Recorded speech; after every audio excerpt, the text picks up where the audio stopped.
Hello, and welcome to Dice and Mimics. We've actually managed to get semi-schedule going for a moment. It's a bit weird. Well, now you've jinxed it. Yeah, I've definitely Fuck's jinxed sake. it, and it was already God's sake, jinxed. Paddy. Our scheduling's always jinxed. Just anyway, I am your DM, Paddy, as always, and joining me tonight, as always, we have Annette as Talia Darkfawn. Hello, darlings. We have Ben as both Valdizian Welcome to and Urt. Weird shit. Good evening. We have Steph as Vienna. Hello. We have Reese as Blossom.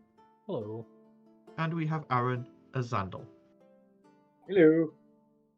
Okay, so before I get into quick recap of last session, I'm assuming we've got some general announcements as usual.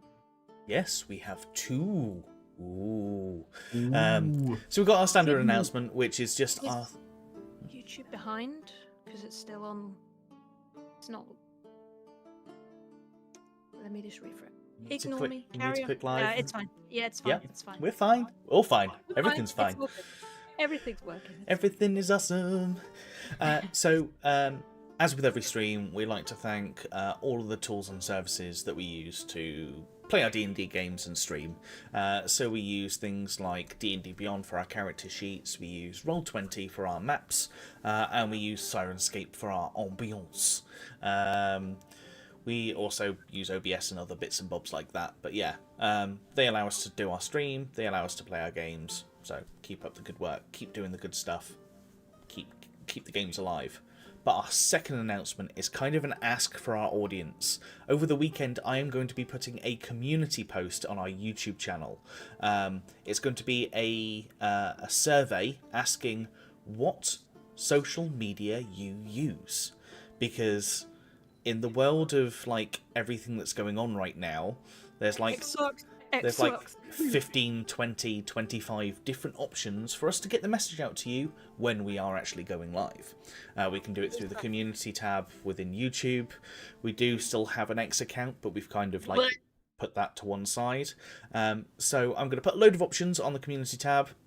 Go in and please vote and let us know what you actually use, and we will let you know when our streams are going to be live, and if we're going to set up extra accounts, we'll put them live on there, just so that you get the message, because sometimes it's a little bit last minute, like 3-4 days notice sort of thing, so it just means that you don't miss out on us. But at the same time, if you ring the bell icon on YouTube, you'll be notified when we're going live. So that's the best way to do it. If not, let us know what social medias you use. And that's pretty much it. Over to you. Okay, thank you very much. So, to recap last session, the party had some rather heartfelt emotional talks amongst themselves and various loved ones and friends and family amongst the NPCs. Plans were hatched. A visit to Fraudwim was made to find information and basically try and figure out what the main aim should be. Information was gleaned from there, which raised more questions, which raised more planning, which it was a bit of a roundabout planning, emotional RP session. But eventually the party came on to deciding to head to the Drake Crags to try and get the gem from Umbra Blade, or at least intervene in what was going on there, potentially between Umbra Blade and the Faceless. That is still up in the air as to what exactly they're going to do. They've basically just decided, we'll make it up when we get there, which is basically how this party works. Prior planning, get thrown out the window. They boarded the Ferry of the Depths with Grifter ready to take him to Zinabazab en route, along with Halise, who was taking care of Grifter. They then speed travelled via the Ferry of the Depths special ability to just north of Minas Pingoli, and that is where we left off last time. So, as you all stand on the deck looking out across the starry ocean, you can see just on the distance the cliffs of Minas Pingoli with a number of fires lighting the area around it. But other than that, the ship begins to sail forwards, and bosun goes, "Ah, well, that was fairly painless. Couple of days, probably about a week sailing to get us just north of the desolation of Mikilu, and then it's only about a day's travel by foot, I believe, for you lot to get to Zinabazat." Fun. It's sailing. Blossom, it is at this moment that you feel a warm, jolly sensation suffuse your body, and a weight lands in your pocket. Interesting. Add it to your journal. There we go. The item has been added to your journal. The magical sushi coin. Every time you run it, it automatically generates sushi. That Not would quite. be a dream come true for Blossom, I think. Be a dream come true for me. I love sushi. I do as well. It's nice. Yeah. Sushi is nice. I'm not seeing it. I might just be blind. Hang on, I'll pop it up on. I can show it to you, I think. Hang on. Paddy, did you remember to put the brackets in? Show I to think that was a players. dig There we at go. Reese, That should have for popped it up yesterday. on your Yeah. screen. Last week, sorry. Oh yeah, it's there. There you go. I imagine Reese was dreaming of brackets since the last game. No, I got it sorted out. I just deleted everything and, well, basically just copied and pasted it and it worked. So, fuck me. Random. It's just like, no. Code will not work. Just give Reese a chance to read that. Get what you get, what you get. Interesting. You asked for a utility item. It took me a while to come up with something, but I came up with something. Oh, I completely forgot that's what this was. Yeah. Hmm.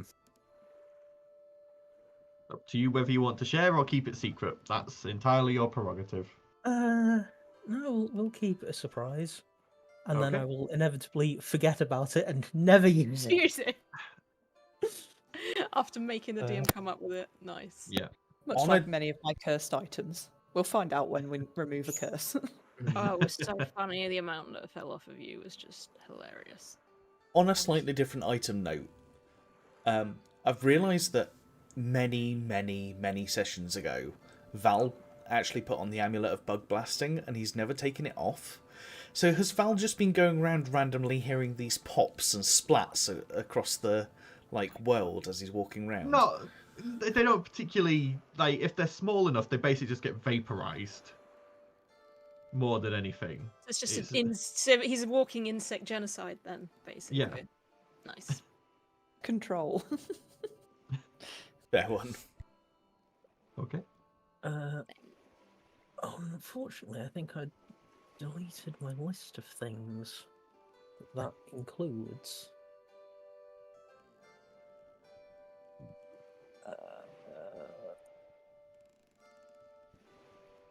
Oh well, I'll figure it out. Okay. Thank you. Bosun goes, right, well, you lot should probably get some rest ready for tomorrow. Any directives before I get up to proper speed? Anywhere you want me to avoid? Anywhere you want me to try and drop in on? Anything like that? I don't know anymore. I think, yeah, we'll just get there. Would be good. Aye, all right. Well, you all go down below, get some rest, and I'll see you in the morning. Rest. Right. Yeah. Unless you're posting watches. I mean, you're keeping watch, right? Yeah, it might be a good idea to keep an eye out. I don't feel like sleeping just yet. I think I'll stay on deck. I All right. don't feel myself right now. Okay. So those of you who choose to go rest, you go below and to your various rooms in the extra dimensional space, and enjoy your comfortable creature comforts. Talia, you stay up on the deck, and as you sort of sit there looking out over the sea to the coast, where you used to see the two majestic towers of Minas Pingoli, now it is just the walls that you can see and the glowing of fires from the city. Still? Oh, like glowing of fires as in like torches and stuff, not like Like it's yeah, like blazing. torches, bonfires, that sort of thing. Okay. Not actually on fire. But the night Probably just muse to myself of how many people might have died, and I wasn't there to usher them to the Raven Queen because we ran away and probably feel guilty about it and stress about what she's been stressing about for a while. Yeah. But the night passes uneventfully as you trade watches or just do as you wish, and dawn begins to rise the next morning as you are now sailing just a little bit past Minas Pingoli. And it's as dawn rises, Talia, that you see something racing across the ocean towards you. Probably rush to the edge of the ship to try and get a closer look. Roll a perception check.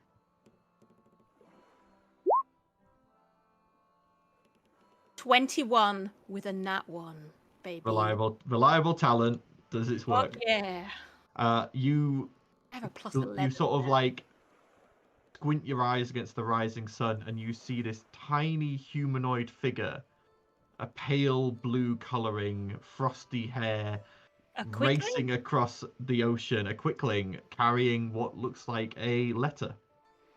Vienna! Yeah, Vienna kind of like, what? There's a quickling coming! One of yours? Possibly. Hang on. And Vienna will rush out.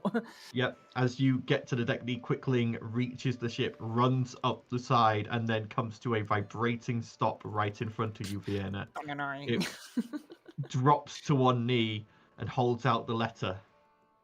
Yeah, she takes a letter and gives it a read. Yep, the quickling then dissipates into a small flurry of snowflakes and vanishes, used up. We'll never get used to that.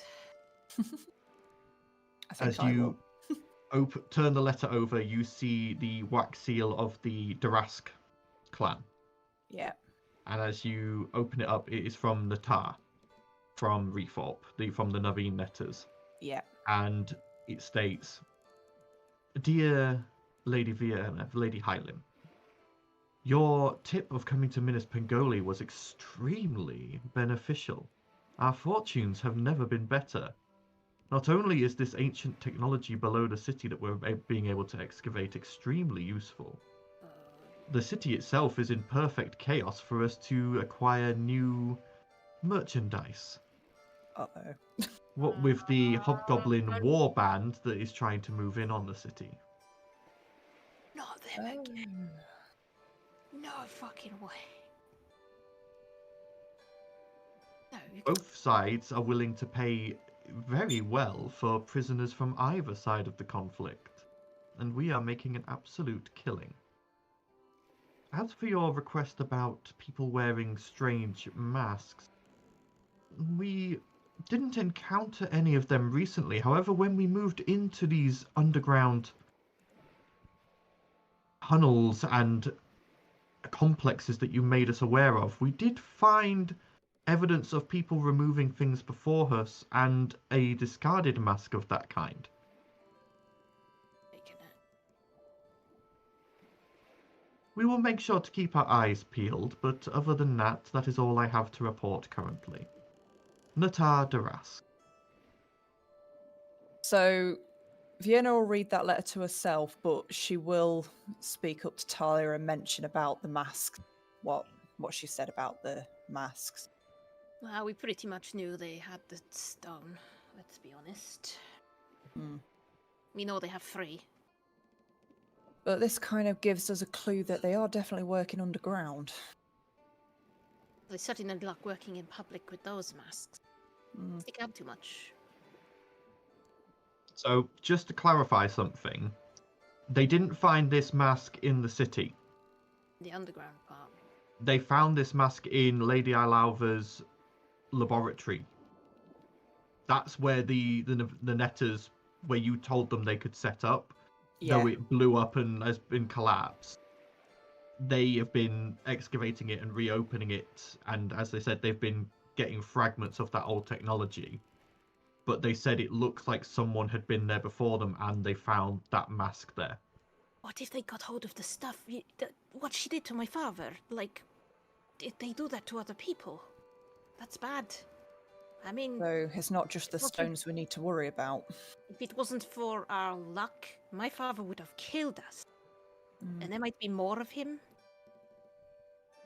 Good. Is that something that was just Lady Ilalva, though? Or is this calamity sort of technology? She repurposed it. I mean, we just damaged it, but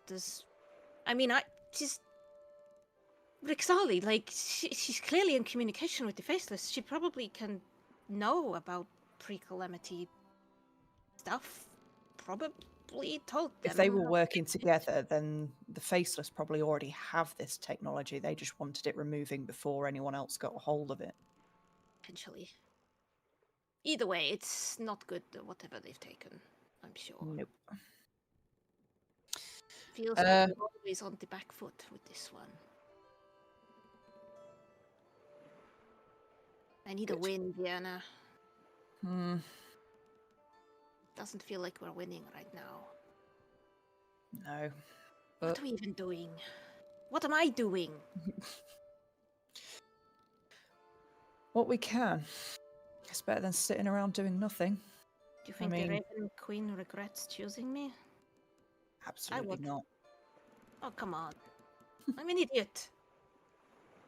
Yes, but are you an idiot for the right purposes? Why to be an idiot? Just Vienna says actually- that Val probably walks up on to deck. Perfect timing. Vienna will kind of put the letter away, fold her arms, look at Talia and go, look at it this way. How many of us do you know are actually trying to do something with what we've got? I know it's not usually in my nature, but confronted with the end of the world, I'd rather die trying. It's not like I haven't died before, right? Multiple times, in fact. Multiple lives. Still getting used to that, actually. Times I wake up and I like one food I've never liked before. Or I talk differently, it's weird. I can canonically get away with fucking up her accent because it's literally canon. Oh dear. Yeah. But yes. It'd be quite comforting when you want to be, Vienna. Don't broadcast it too much. I've got a reputation to hold, you know. With that, she smirks. Can't be worse than anyone finding out you knit. How's that coming along, by the way? Vienna pulls out a glove that's like fallen apart and got a hole in it. Not so good, I see. Right. And I need to go check only on 3 Feli. fingers. I mean, there's some creatures that only have 3 fingers, right? Well, if I find one, They can have it. they can have it. I'm gonna go check on Helise and Grifta, make sure they're settled. Good idea. And I haven't thrown a knife at her in a while. Okay. You head down below and you head to the 7th room that's been created for Helise and Grifta. And as you enter, you see Helise is not currently there. Grifta is tucked into the bed and looks comfortable, but still deathly pale and still. The only sign of any kind of life is the very rare, barely there rise and fall of the chest. Helise? Helise. I like look around, see if I can guess where she went. You sort of glance around, you see that her bed has been made, her Check the bedclothes. shadows to make sure she isn't just sneaking up on me, because I've got a feeling. Roll a perception check. Thank God for reliable talent. 28. 28. You sort of move around the room, even checking under the beds. There is no sign of Elise. I thought she was going to sneak up on me. I'll look around the ship, see if I can find her. Yeah. You eventually find her in the dining room having breakfast with the rest of the party, who have by this time roused themselves and gone to get bites to eat and a morning repast. I'll sneak up behind, well, try to sneak up behind her and try and make her jump by grabbing the back of her chair. Go ahead, roll a stealth check. 19. Pretty low for me. As you go to sneak up behind her, her ears perk up just as you're behind her, and she sort of looks up and goes, "Oh, hello, Talia." Getting better. Yes, slowly. I'll ruffle her hair and sit down. Is that any ale? The ghostly, like, invisible waiters bring out a flagon of ale for you.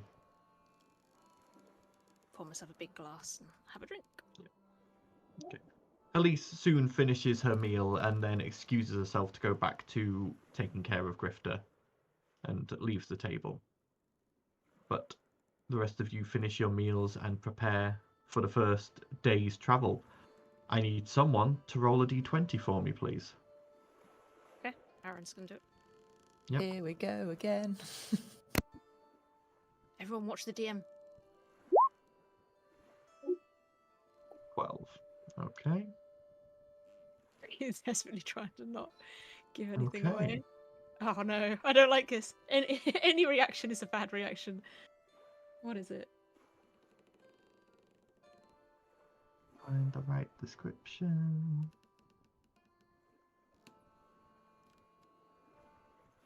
What's it gonna be?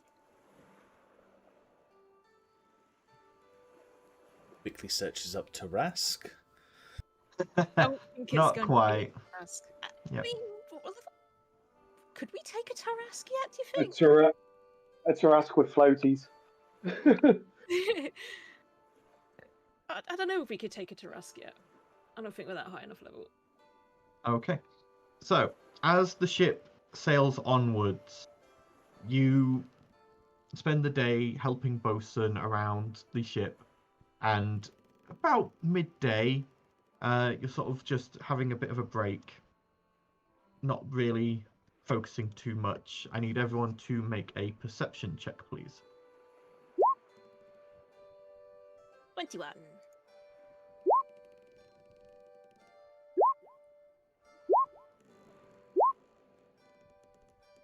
Hey, me and let's go. Pretty good. 21, 18, 20. I got 23. Hey. Okay, so everyone but Blossom notices this. In the distance near the coast, you see a flash of what looks like red scales as something breaches the water briefly. Okay. Anyone else see that? It was red. Yeah, I saw it. Gaily. Can I go eagle vision? Yes, you may use your eagle. I can't remember what it was exactly, but I'm just going to assume it's... Was it eagle vision? Well, is that your new item? Yeah. Basically, yeah. You... So I want to try and, like, drone-style move inwards and try and see what this creature is. Okay. Well, it's centered on you, so you can't move it anywhere else outside of the mile radius from yourself. Okay, but I can still see a mile away. Yeah, and you can zoom in to anything within that mile radius. That's what I mean. It's just like I'm gonna like slowly zoom in and try and like get a closer look, drone Okay. style. So go ahead, make me a perception check with advantage.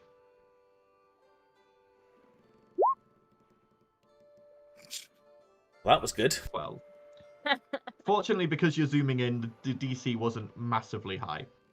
As you zoom in, it's still just a little bit outside your mile radius, and you're having to sort of like strain a bit through this magically enhanced vision.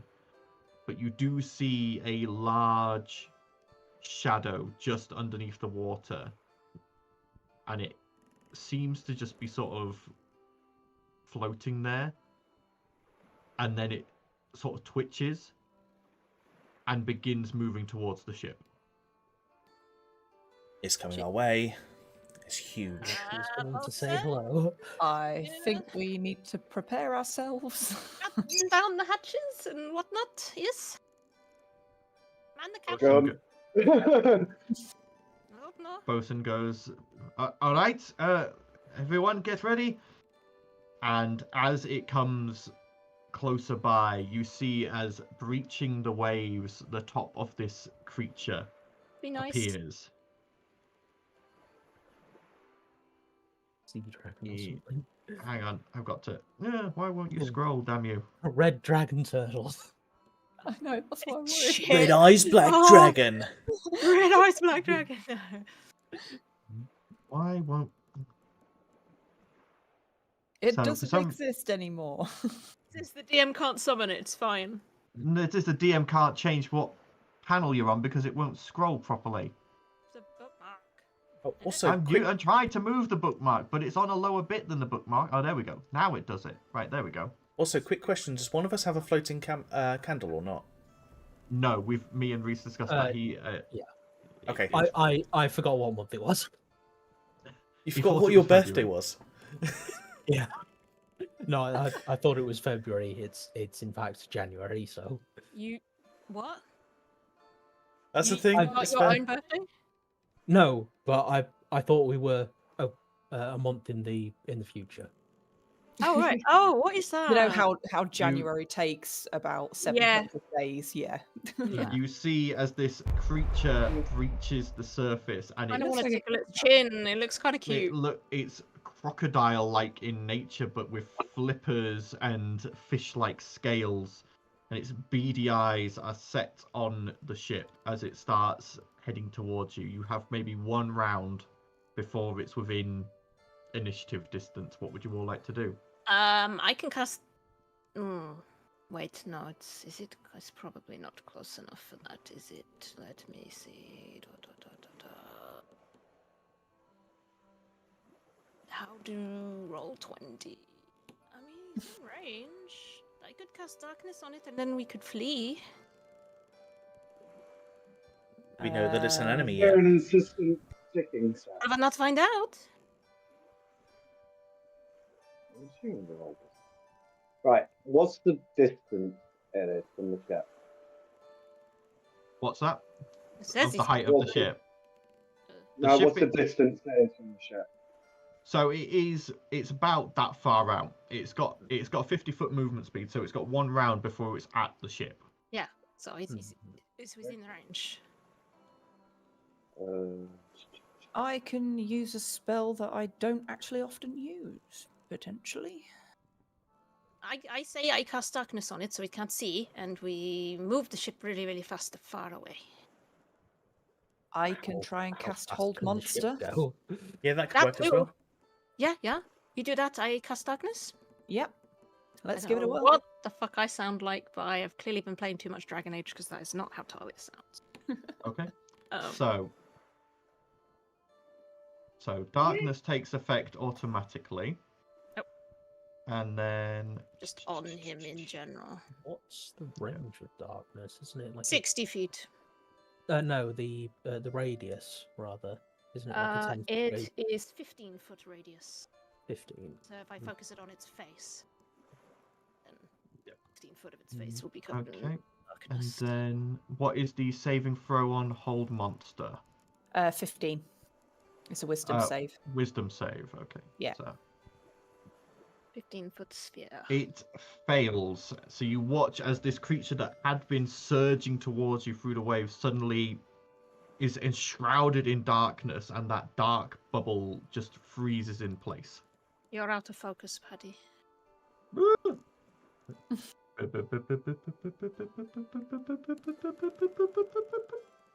That No. did not work. That did not work. Come on. Focus. Come on. Focus. Come on, camera. Focus. It's because it's We're all dark. willing it. Yeah. The camera doesn't focus That's well. better. There we There go. we go. There we go. It doesn't focus very Focus. well. If How? Okay, that's enough. There we go. So yeah, you see as it freezes, this black bubble appears and it freezes in place. All set. Steam ahead. Let's get out of here. Okay. Cool. Bosun goes, aye aye, and the sails billow and the ropes whip around you, moving quickly as the ghostly crew makes way, and you begin fleeing in essence. Mhm. So I just need And to I will check. concentrate on it as much I'd as I say can. it gets a save at the end of each turn. Concentration? Yeah, Fail. darkness is concentration as well, so I will also concentrate. Fail. After about a minute, you feel the concentration on hold monster drop And darkness. Okay. and darkness, but by this point you have crossed a large distance of water, and looking back for a couple of tense minutes, you wait to see if it continues to follow.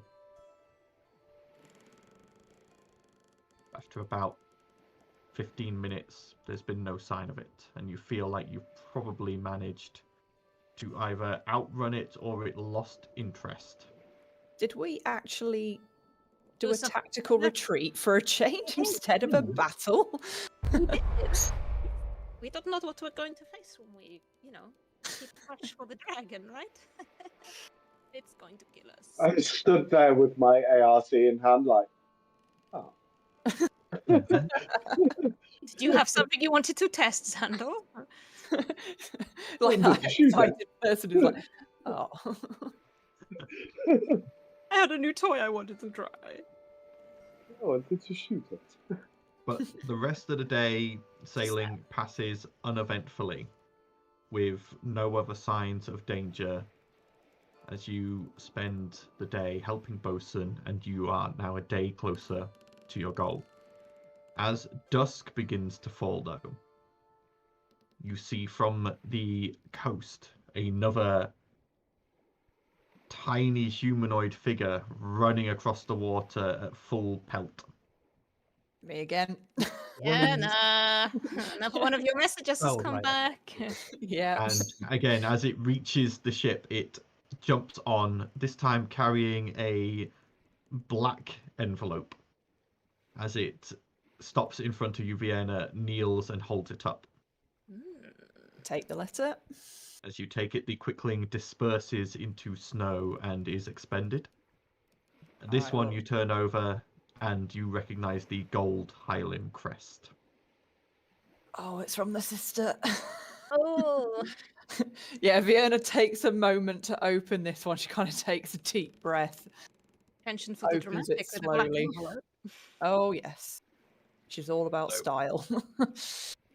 As you open the letter, I need you to make me a dexterity saving throw, please. I knew it was going to be trapped. Should have asked the rogue to check it. Oh, it's all right. 22. I think that's a As pass. you Nat As 20. you go to just do the natural thing you would do and break the seal with your thumb, you stop and remember that this is your sister. And you quickly pull out Winter's Moon instead and use that. And luckily, as you do, you see the razor blade coated in spider venom fall out from underneath the seal. Wow. Your sister hates you. No, it's pretty normal. And she opens Yep. the letter carefully. Take out the parchment that you can see is made of spider hide and carefully open it and see written in your sister's most polite script in Drow the message. Dearest sister, how wonderful for you getting the air ring. But now I hear you don't want it? How fortunate for you that the blessings from Lol fall upon you without you even trying, whilst the rest of us mere mortals must scrape and bow at Mother's coattails for even the crumb of recognition. Oh, jealous siblings, never a good thing. I Right. find myself intrigued by your offer. However, there is not much in the way of... I'm trying to think of the word that I'm looking for here. not much of a drive on my behalf to fulfill it. There's not much benefit for me, other than you potentially giving me the airship, but I could earn that myself, as long as I make sure that you either die, or Mother recognizes me as the better heir. Either situation could be made to work. So, if you want me to do this for you, I'm going to need you to do something for me. Here we go. I Quid can't pro think of quo. anything currently, but I'll have a think, and if I come up with anything, I'll send a spider with another message. Otherwise, if you have any suggestions, please feel free to send them to me, and I will take them into consideration. Hope you're doing well on that horrible surface world. Your dearest sister, Vatar Hylim.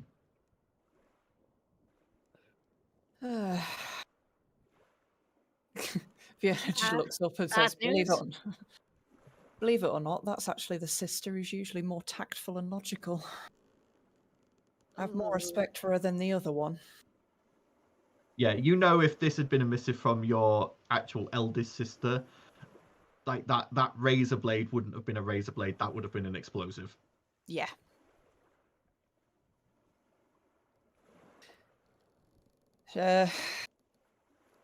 She's not as desperate for her role as I thought she might be, which doesn't surprise me, actually, now I'm thinking about it. She's far more patient than others I know in the Drow realms.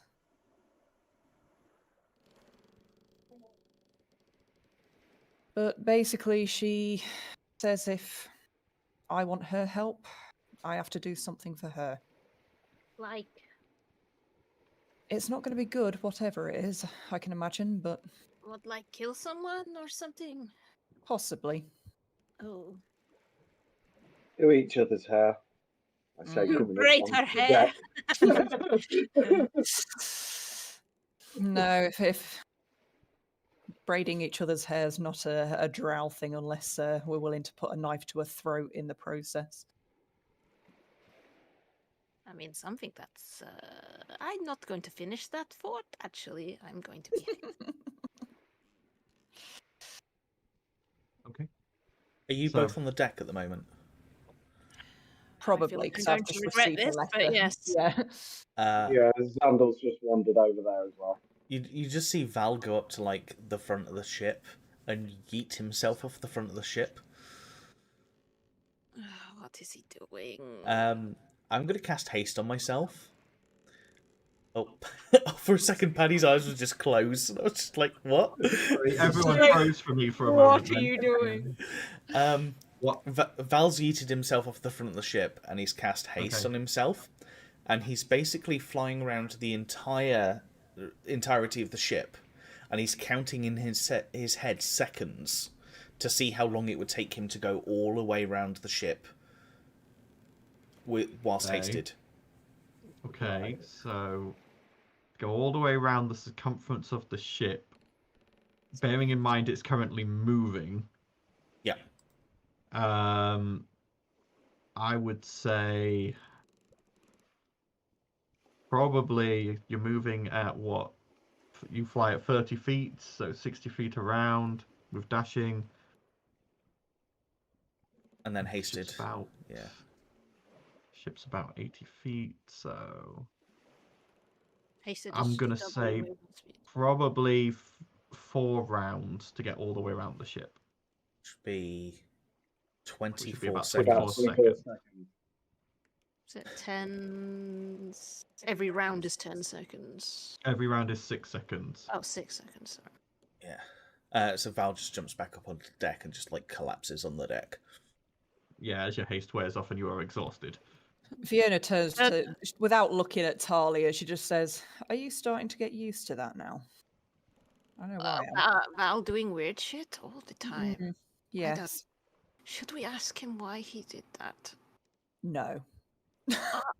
I want to know. I'm gonna go over to him and just kind of stand above his head and look down at him and be like, "What are you doing?" How big do you think the ship is in comparison to the dragon?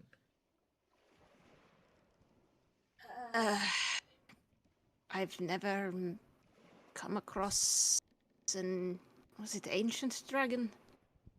Yeah, ancient black dragon. I've never seen an ancient black dragon.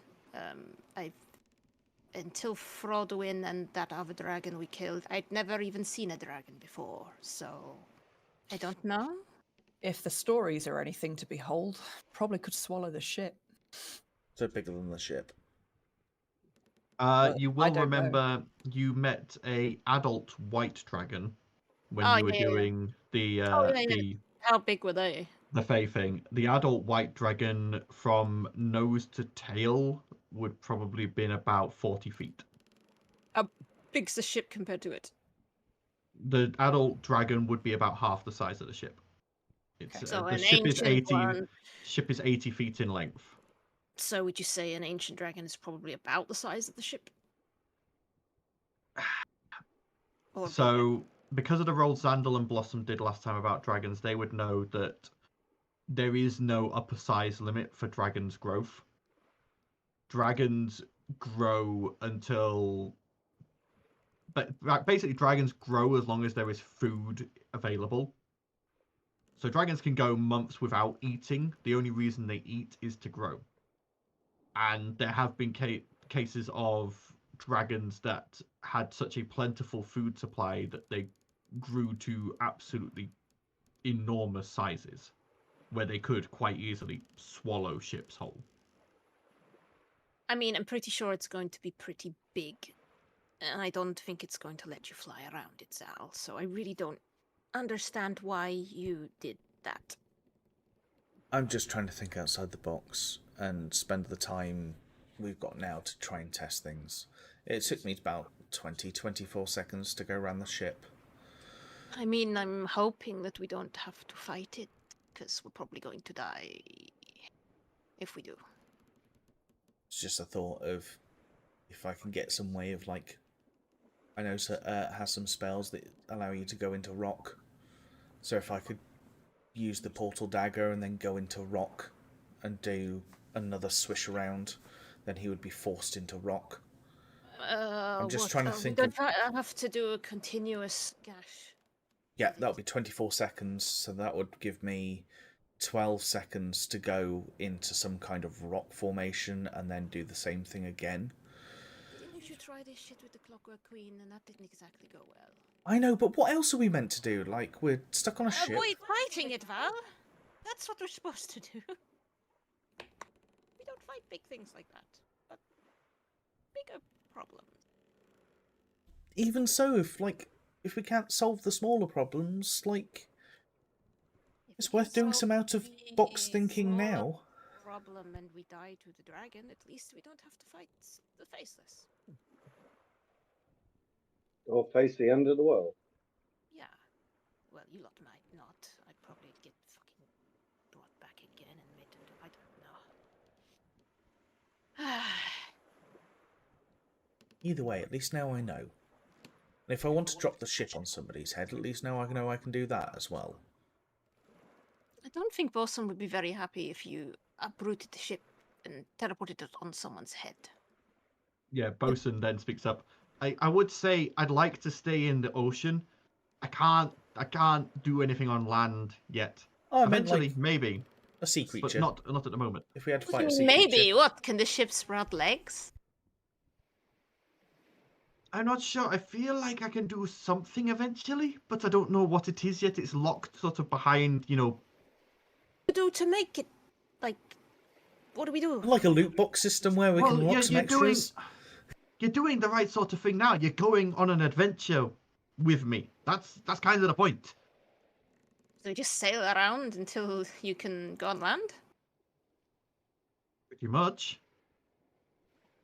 Doesn't seem like much of an adventure, just sailing. Well, no, but you have adventures whilst you're sailing, and you're going on your way to an adventure. Suppose. You know what we need to do? Is What? we need to get back in contact with the guys that had the airship, and then we need to get them to attach Bosun to the airship and get Bosun to fly. But then he's technically not on sea. Yeah, and then he's not No, sailing, and then but we it's won't more of unlock an anything. adventure. He's never flown. Well, as far as we're aware, he's never flown before. I get the feeling I'm afraid of heights. Does that count for anything? Fiona puts her hand up and goes, "I've got the feeling that I'm not happy with that either." Yeah, I have bad I have the experience. feeling that Nut wouldn't be happy with that either, because that's his ship. I don't like flying, but then again, the last time I flew, it was Val carrying me, and it was really scary. And I don't want to repeat that. Okay, I'll never carry her again. That's fine. Oh, that's not what I meant, Val. Just go off in a huff. Walk downstairs. Ah. Val's desperately trying to think outside the box and try and come up with some ideas that we've not come up with before. And he feels super underappreciated right now. Xandal, what are you doing? What you up to? Fishing. With that, I use my robe of useful Fishing? items, pull out a 10-foot pole, and attach a rope, bait to it. Seriously fishing right now? You're not inventing anything? Come on. I actually almost forgot he was a halfling. And yet here we are. How would you forget that Xandal's half? Because The amount of times he's just like, what for me, guys? I've got less movement than you. it's more the personality type. He has a big personality for such a little man, yeah. Yeah. I've got nothing to invent at the moment. Everything's currently started. I mean, The jester. we could, like, invent something together? Maybe? What are you thinking? I don't know. I want claws. Say that again. I want claws or something. That would be cool. Santa Claus. Yes, I want For Santa. a moment then, I thought you said bone claws. I was like, nope. Bone claws, yes, invent a bone claw. I missed it. You've technically got one of them downstairs. Yeah, technically. That's the point. How's you and Helise? You okay now? Considering you like challenged her to a fight, made me lose an item. Yeah. I'm She pretty deserved it. sure we're good. She's a good girl. Determined. She's always been determined to fight Mom. Stronger than you give it credit for, though. And clever. She can already sense me sneaking up on her. That's impressive. I mean, she's spent most of her life sneaking out of the mansion, so yeah. You pretty much set her into her element. You okay with me training her, though? I know my methods can be a little extreme. As long as she can defend herself when I'm not around, that's all I ask for. I'm not too happy about the way she's clinging to Grifter, but Maybe they're just friends.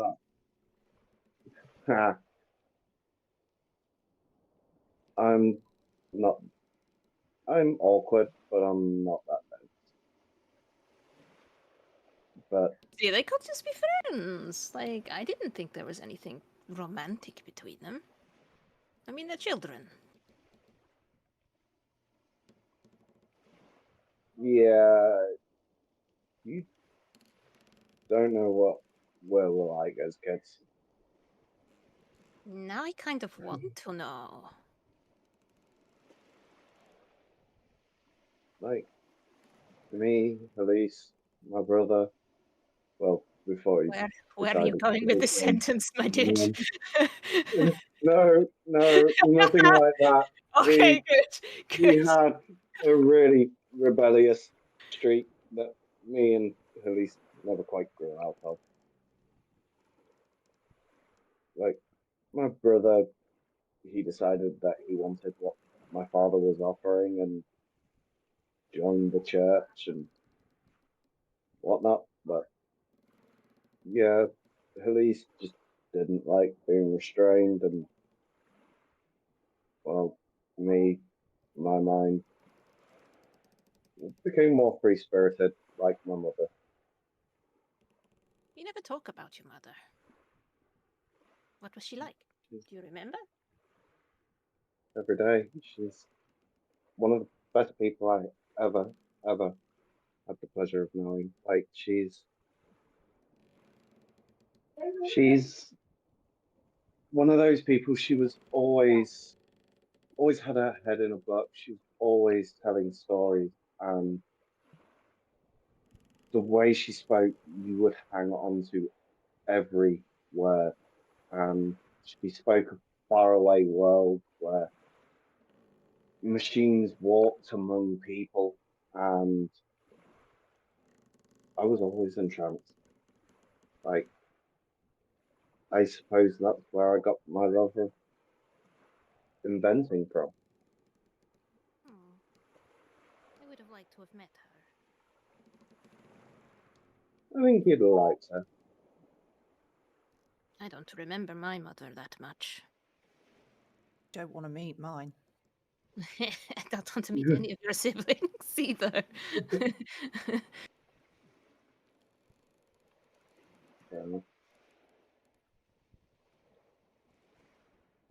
While I may not get on with my dad, Your dad's an asshole. No offense. yeah, he wasn't always. Since my mother passed, he became more of an asshole. But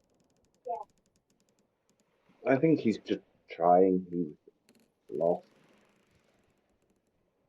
And, well, me and Elise never made his life easy.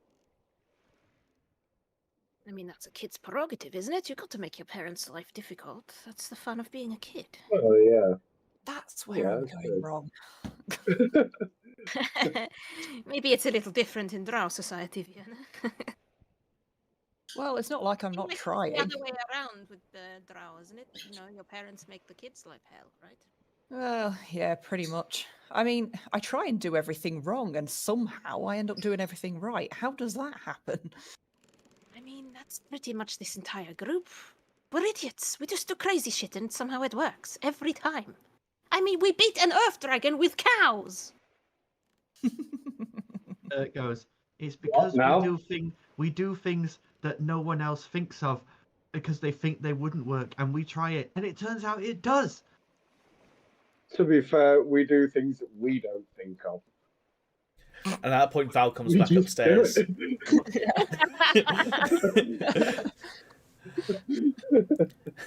I've got an idea. Oh no. Oh no.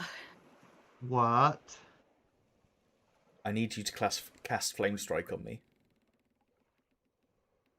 The ship is made of wood, Val. It's flammable. Could we maybe do this on land when we land? Yes. Doesn't have to be right now. Okay, good. Had me But- worried for a second there. If there's days that we're potentially going to be travelling across land and we might not get into a massive battle, this can store damage. Your Flame Strike is like super damaging. If I can store like 3 or 4 Flame Strikes and put that off in a oneer, That would be pretty cool. it's just a It's also thought. a shame you lost the Thunder Gauntlet. Because from my connection with my item, the stored damage doesn't have a time limit on it, according to potentially what's in my brain. I'm just checking. DM's making sure you look up the description. Like, what have I done? What have I done? What have I done? The stored damage doesn't have description. a limit of how long it can be stored.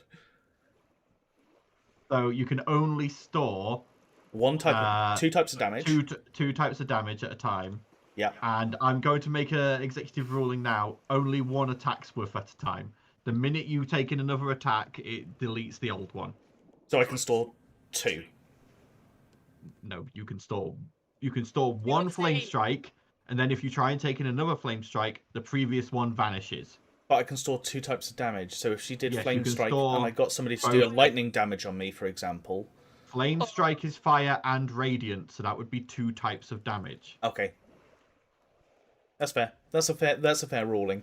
I've just been rereading all of my items, and I'm just like, where are the fucking loopholes? Where can I?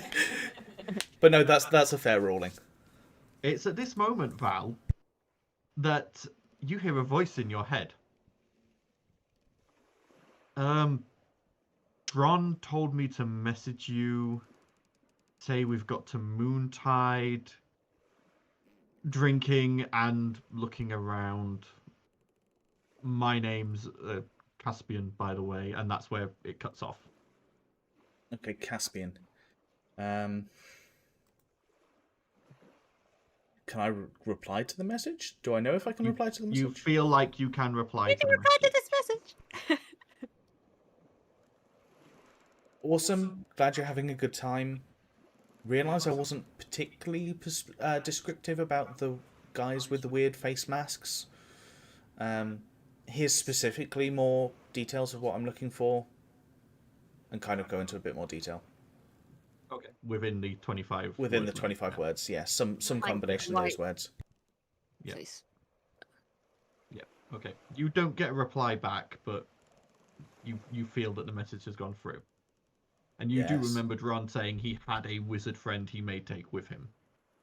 That's probably whose message then. So, Woo! Caspian's. Dron's got to Moontide. It's in one piece, is it? From what I heard about the rumours, someone blew it up. Oh yeah, we have no idea who did that. At least the tavern's there, because they're drinking, so that's kind of... At least that didn't burn down. What? Surprised that's not the first place that burnt down.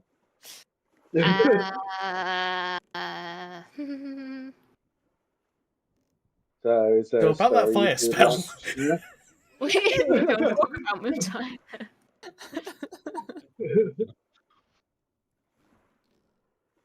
Okay.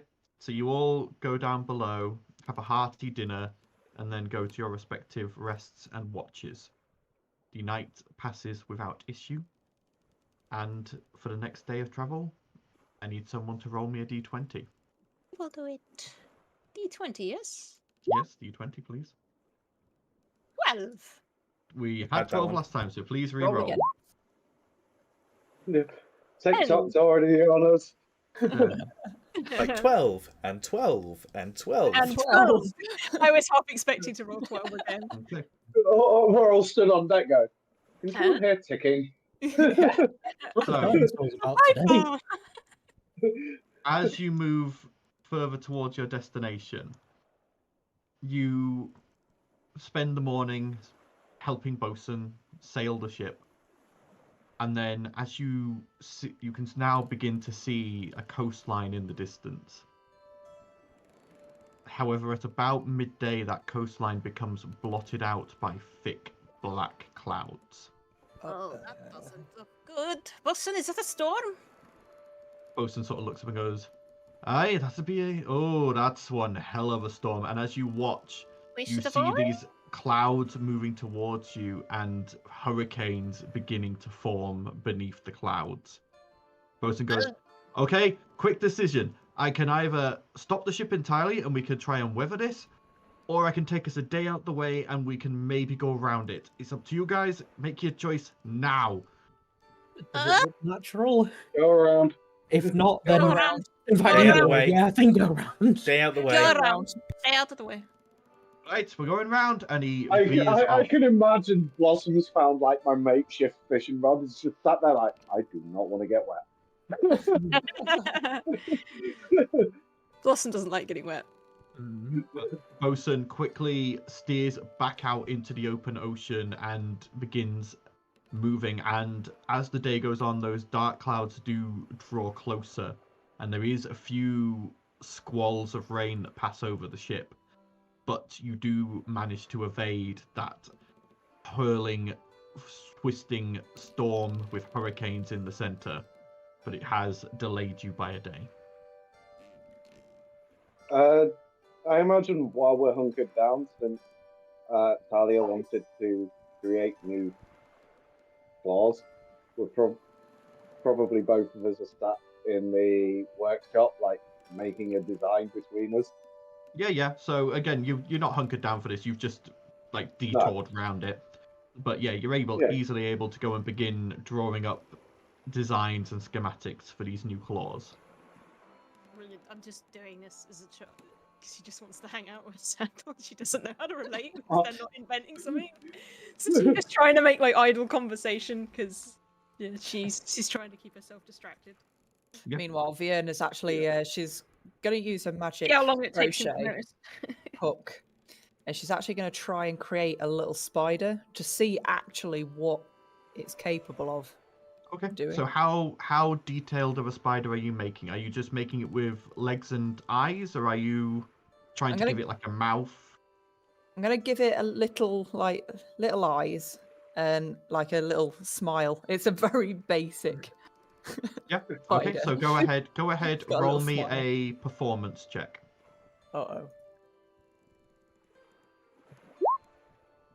20. 20. I'm rolling all my good rolls now. This is concerning. You quickly work this up out of probably a dark purple wool. And as you finish it off, you watch as it animates and comes to life, and it looks up at you, and all the eyes sort of blink together, and the smile just stretches. It makes no sound, but it nuzzles up against you and seems to be waiting for a command. Aw. Okay, so Fiona's just Please tell me basically it's pink. no, Still gonna get set on fire if Talia sees it. so she's just experimenting with it. So she'll see like what it can lift. So it appears to be able to, like, it has no actual things to grab with, but if it uses like two of its front legs, it's able to like carry a piece of paper or a very small item. It is able to cling to surfaces like a real spider, and it does move around and is able to see and track things by sight. And Okay. when it comes back to you, it is able to dip its like foot in like a pot of ink and draw basic things.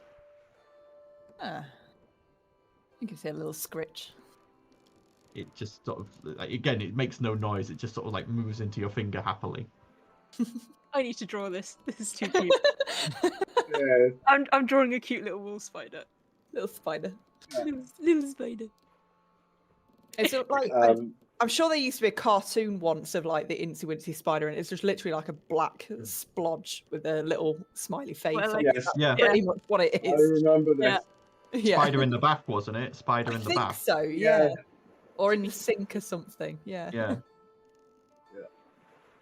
But yeah, as me and Talia are sat drawing between us, I just kind of like pause my drawing and just be like,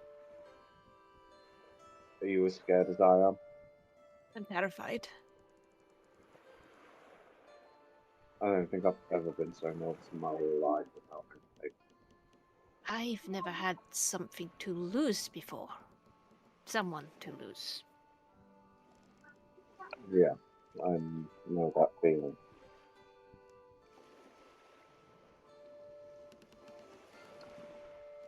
I mean, I sent him out to, like, spy and stuff. What if something happens to him? Gunther's a good person. He's strong and he's got Rook just to keep him in check. I'm sure he'll be fine. Better be. What about Finnery? She's got her own things going on, and I just don't want to burden her with any more than she needs. But that's what partners are for. You're supposed to share the burden. And then I spoke with her, and shared my fears, my insecurities. Thinks a great deal of you guys. So, with that, I think I have a bit more faith in myself and your judgment to have me tag along. You should. You hold this group together, you know. And sometimes I feel like I'm just one blunder away from another. I mean, we all blunder, Xandal. That doesn't make you less than us. We're all idiots. Mm. In our own way. Okay, maybe Björn is not an idiot. I think she might be the only sane one amongst us, to be honest. Yeah, I think that's a worrying thought, isn't it? I feel like Blossom is secretly like a moment away from going psycho on us. They're so quiet. It's the quiet ones you have to watch. Yeah, but as long as she's on our side, it's... I'd hate to be their enemy, that's for sure. Yeah, between her and that, like... They carry us. They really do. They really do. They really do. I mean, I hit hard when I hit. I just miss a lot. I never used to be like this. Maybe I was... Guess that was another life, huh? A lot going on in this head of mine, you know. Lots of people in here. I can imagine. I have no idea how many times I've died and been brought back. It must be hard to go through. To remember most of it. Like I said, you know, sometimes I wake up and I know a language I didn't know, but then I forget it within like 5 minutes. Yeah. Not breathing's helpful. I can imagine. Having to smell bad smells is good. Yeah. Especially when Earth's cooking.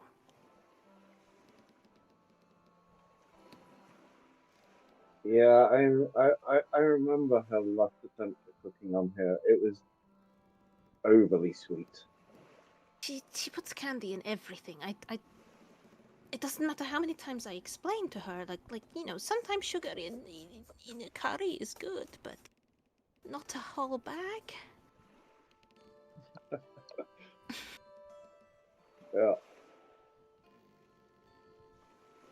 Be fine, right? We're always fine. We do something stupid and then we win. So we'll just walk up to the dragon and call it a bitch. That worked out last time, right? I shouldn't call it a bitch. I know that was a bad idea. Yeah, please, Cannot believe I did that. Call the dragon a bitch again. No, I won't. I got something cool out of it though. I had a walking headache because I was almost yeeted out of the cliff. Kind of fun though. Yeah. Just, you know, the stakes weren't so high back then, I guess.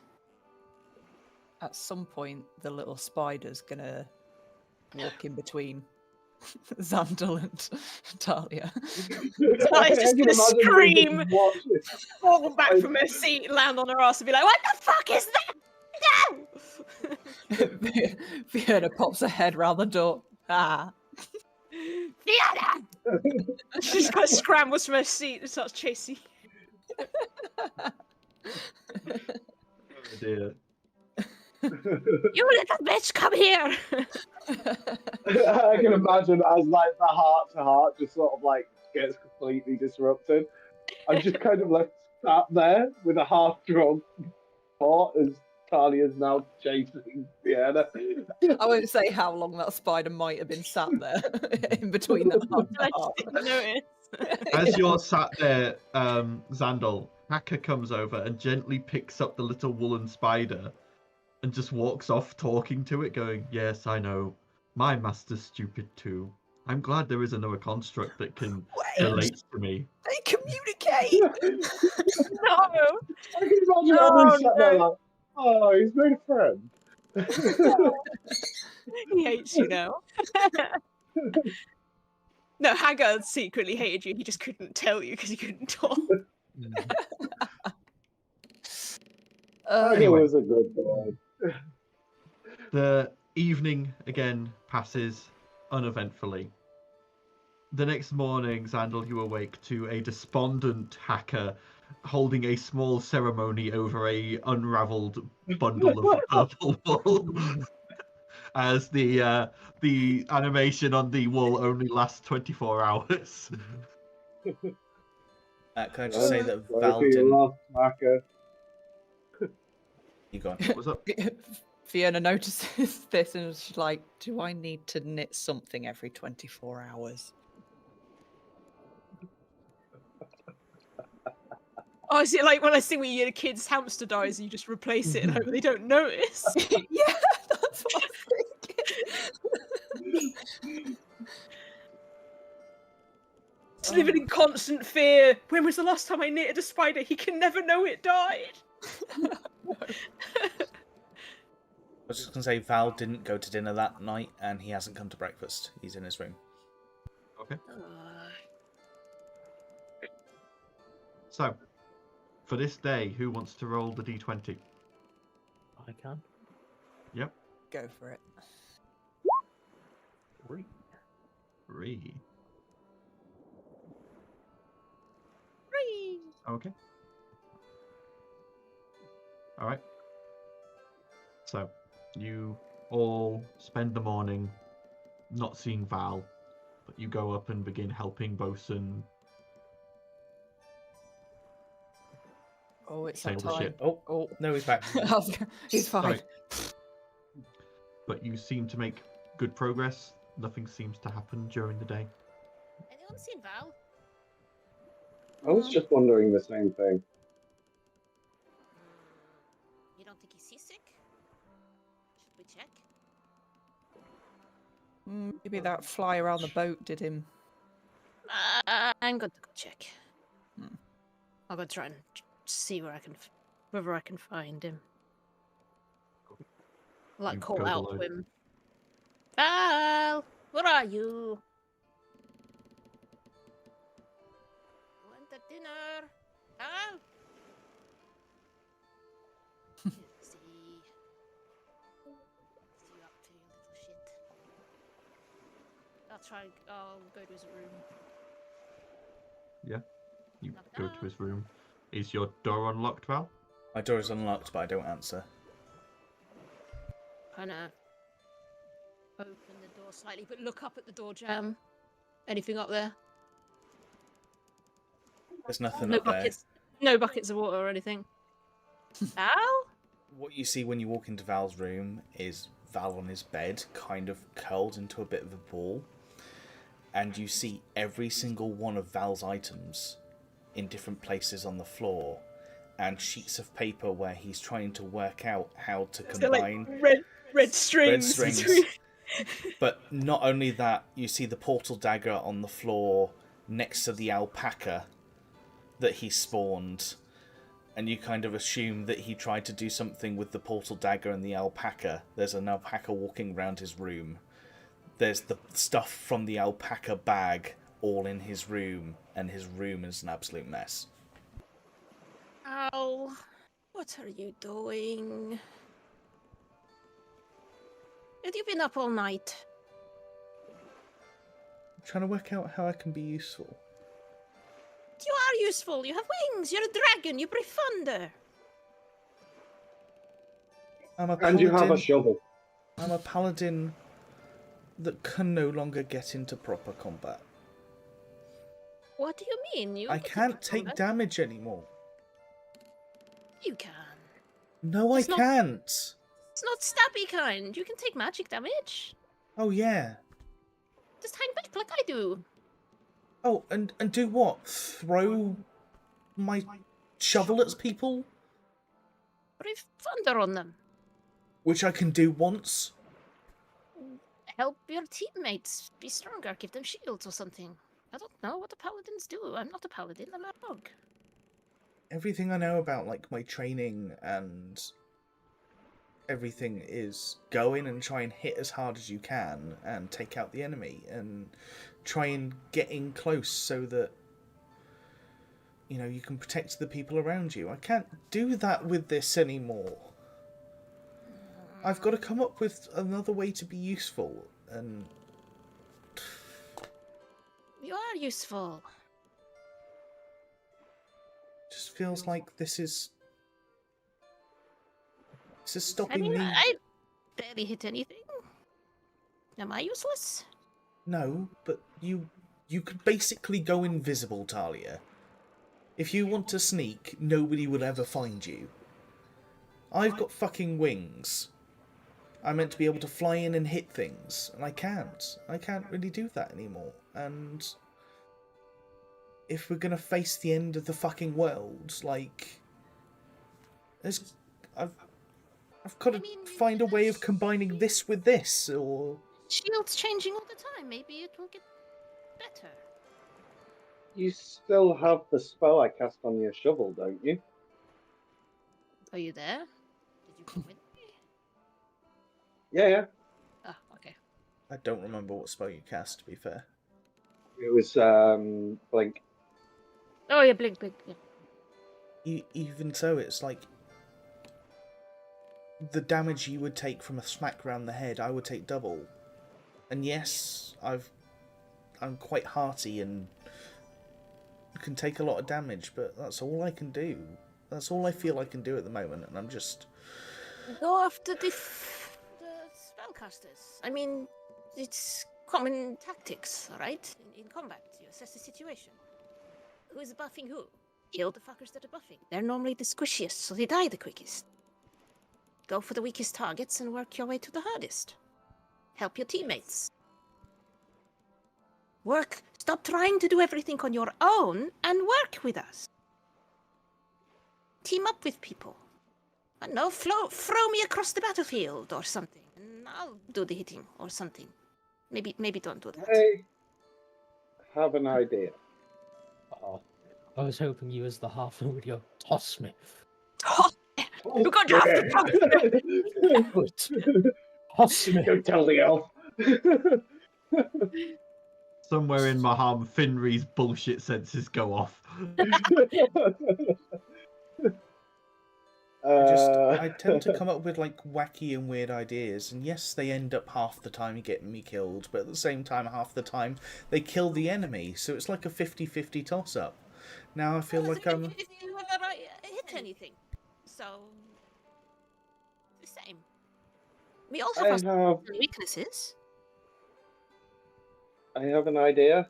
So I don't know if we may have one. We may have to pick one up. Do we have a spare platinum ring somewhere? Not that I'm aware of. Except for your wedding ring. Nothing in, but, well, no. That's not very one. good. I need a second one. I think we'd have a few platinum coins. That's of any use. If I meditate, I can probably tap into a jeweler and make a ring if you could supply me with the materials. Guys, like, I'm just stressing out and trying to deal with everything. I guess the same way you're trying to like deal with the reality that we're in, and this is just my way of trying to deal with it. And I appreciate you trying to help, but don't go out of your way. Say we're dealing with it. I'm really not. But is this dealing with it? And you just see the alpaca chewing on something in the corner. How do we turn it off? Like the alpaca can't stay. What do we do with an alpaca? It's kind of cute. Should we stow it somewhere? Like, what do we do with an alpaca? I think it turns back into a statue in 12 hours. Well, 12 hours after I did it, but I don't remember when I did it. You can also just say the command word again to turn it back into the statue. Alakapaca. turns back into the figurine. The word you came up with. No, that's the word, like, that just felt right. To summon an alpaca. Right. Could we, you need help cleaning up? You haven't eaten anything. Shall I get you something to eat? You need to drink? Like, what do you need? I had food and drink from the alpaca.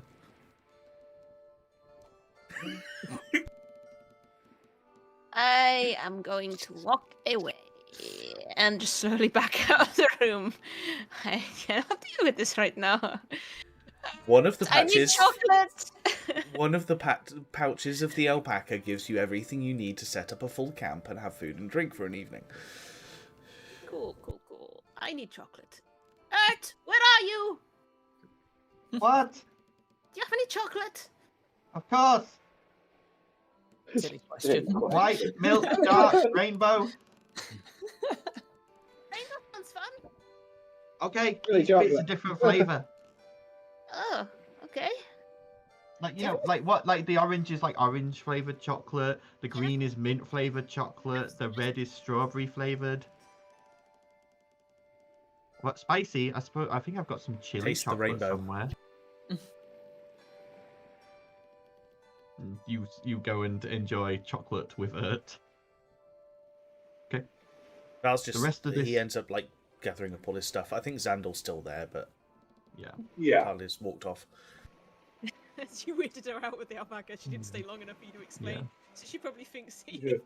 weird shit with an alpaca. Weird shit Anyway. with an alpaca, weird shit with Xandal. Yeah. Val's just exploring things right now. The Mum won't be proud. the rest of this day passes completely uneventfully, and so does the evening. And as dawn comes on the next day, who would like to roll the d20 for today? Shall I I'll do do it? Oh, you can do it. Ladies first. D20. 6. 6. 6. Okay. As you all go upstairs and look around, you suddenly notice a lack of a certain feeling you've had for the past couple of days. You're not moving. Wilson? And as you look up, you see that the sails are just hanging limp. There is no wind. Oh, we've lost wind. Thought it was going to be a crack for a second. Looks like that storm that we managed to avoid had a bit of an effect on the weather patterns, and yeah, we're becalmed. Not sure how long it's going to take for that to pass and get us going again. At worst, we're going to lose a day. Can't be helped if there's no wind, right? Aye, Can unfortunately. we Make wind? create some? I mean, if you've got some way of making wind, please, by all means. Oh, We'll just Unfortunately, push the Qualish out the back and use the propellers to try and push us along. I mean, that'll make us move, but at a rate that's so Fine, fine. slow, it's probably not even worth it. I mean, the ship's fully crewed, isn't it? Do we not have any oars? Not on this ship, no. No rowing. Why I mean, don't we again, just- if you can fashion some oars, I can get the boys to try and row. We've got one spade. Why don't we just take a day off? Can you imagine one ghost man just paddling with a single spade? It's him automated just going, blah, blah, blah, blah, stop it! Blah, blah, blah, blah, stop it! Oh, that was worth it for the laugh.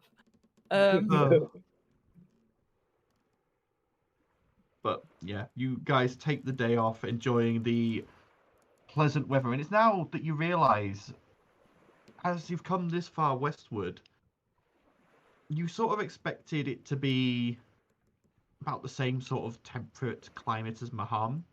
Sort of like, think like typical sort of British spring level, like nice days, but also British some. weather, so shit. But you get what I mean. Not We get not like 2 cold. weeks of sunshine, and then the rest is just shit. But Like, you get what Rain. I mean. Not rain. cold, not hot, not overly like just there, just there. yeah, just there. But now you suddenly realize it's at least a few degrees warmer, and it is Nice. pleasant. Each episode. Sunbathing. I'm already bright red though, so can't really catch Whereas that. Vienna's like finding the most shade she can find. She's like, oh no. Not the sun. Val just comes up with a Starts loincloth and some like smouldering. mirrors. Oh, God. Stop giving me ideas to draw shit. Val, as you do that, you do hear a vague chuckle emanate from the shield. Oh yes, son. Yes, I get that you enjoy this. I mean, I could go without the loincloth if that would like. No. There is no response either way. I've seen Val naked, so. Wait, we've all seen each other naked. We Yeah, we all have. bathed in the onsen. It's kind of like an initiation.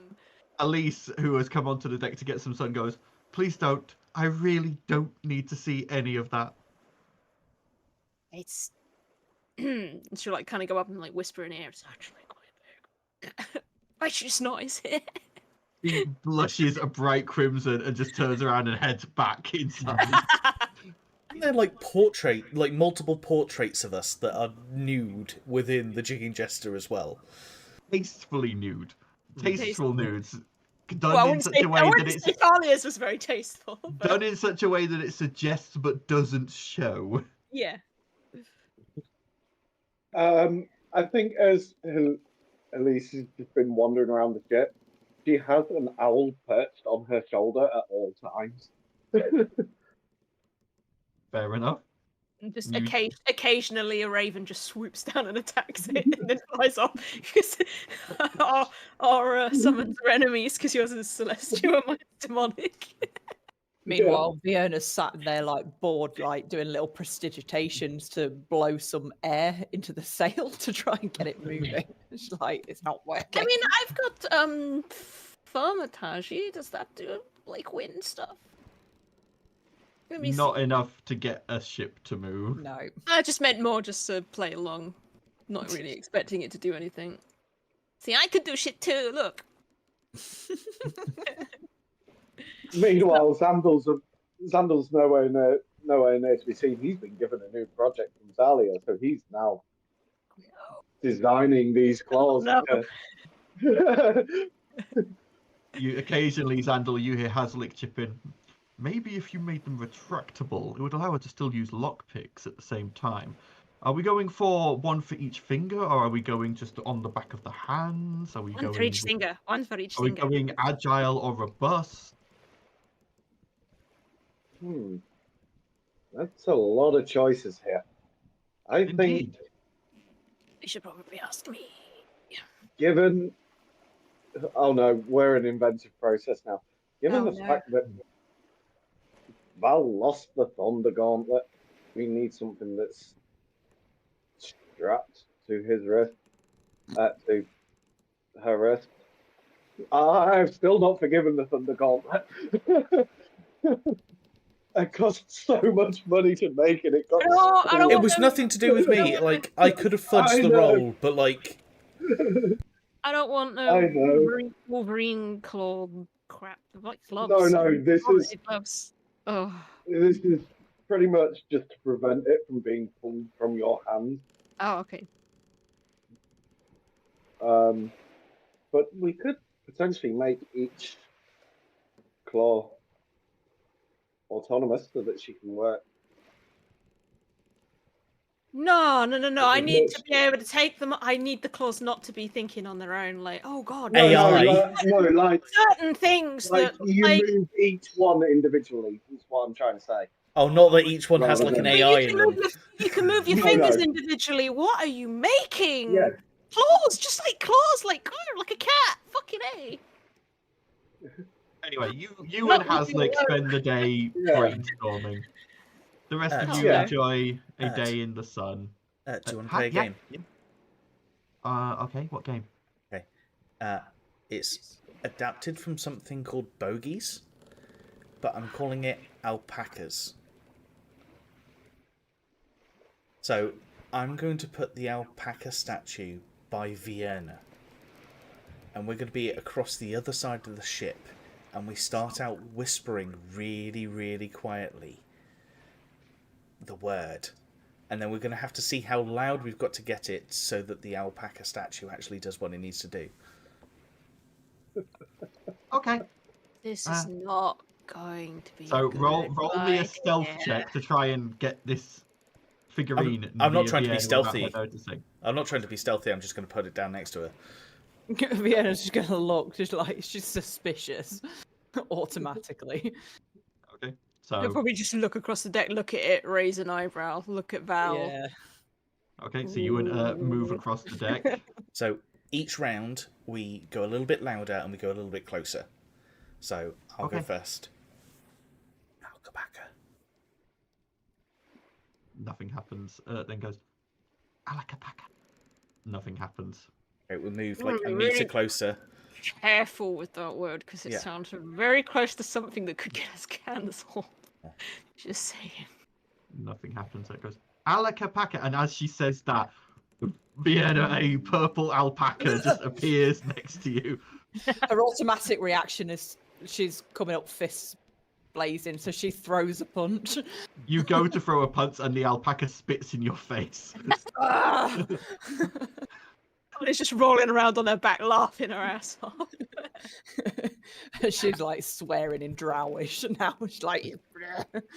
So, how many meters away are we from the? By this point, you were about halfway across the ship from her. Okay, so that's what, 30 meters?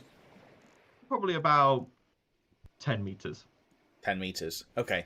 Again, it's playing into his experimentation of his items, trying to work out stuff. Val, and then... It's at this point you just hear from the shield, "Oh, that was a good joke. All right, I've had my fun." And the shield glows brightly as you feel something flow into your mind about how it works. Yeah, tricks to gods. Gotta make them laugh. Let's go. And I have updated the item. I still haven't figured out what I need to do. You are now revered with the Shield of the Sun. Is that higher than respected, isn't it? Yeah. Is Yeah, that the revered is the final level, and only 2 of you have reached revered so far, which is Vienna and Val. I don't know what I need to do, Raven Queen. What do you want from me? Oh. If I smite some undead. I haven't used that yet. Vienna chunters past all of you, like wiping her face, going, "Damn animals." I will disable the alpaca. Yeah, and as the goes back to being a figurine. And as the stream of conscious comes into my mind, I just like basically blurt it out. The user is no longer vulnerable to physical damage. Instead, the shield becomes physical at the user's will and grants a +2 to their AC. The wielder is now also resistant to all types of non-physical damage, losing any immunities they used to have. 30-foot radius the wielder can create from the shield can now grant resistance to the allies. When creating the radius, the wielder selects 3 non-physical types of damage, and all allies within 30-foot radius gain those resistance to those damage types. The radius now lasts 2 hours, and the passive heal from sunlight is now 1d10 every 15 minutes. However, the user can choose to take an action to heal for the same amount up to a number of times equal to their proficiency modifier for a long rest. Yes. Are you okay, Val? You said a lot of words and. I could be a paladin again. No, yesterday you were saying you couldn't. I'm confused. He literally falls to his knees and breaks down in tears. And as you all watch, Val falls to his knees, and as he does, the shield hits the deck and clinks. It interacts with the deck. Kneel down and start poking it. You poke it and you feel the metal. It's metal? What did you do? There's no way. The alpaca? That's what it took. I don't know. I just. It sounded pretty cool, though. The whole point was to do a good enough joke under sunlight, where the Sun King could see it and appreciate it. I had a no lot of idea. your jokes and things that you've tried to do to try and impress him have been indoors or at night when you're resting. You haven't been doing stuff under actual daytime sun.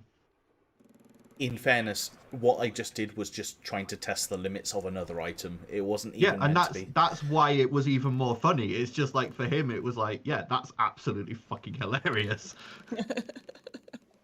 Especially considering he's a summer fae and you just pranked the winter knight. The winter fae.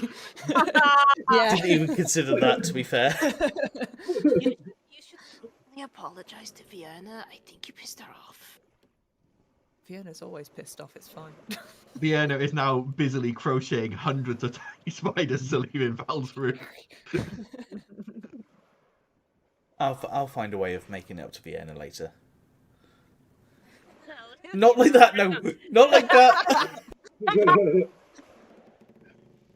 I just like elbows you, like, you old dog. I meant find a nice bottle of wine, or like... Good plan. I don't think that shield would be enough to save your life. I'm gonna go check on Xandal. I asked him to make something as I just wanted to talk to him. I think he's taking it a little too seriously. I'm gonna go make sure that he's not. I'll be right back. And I'm gonna like run down to the workshop and see what you're up to. Yeah, as you sort of like enter the workshop, like there is drawings everywhere of different sort of like floor designs, and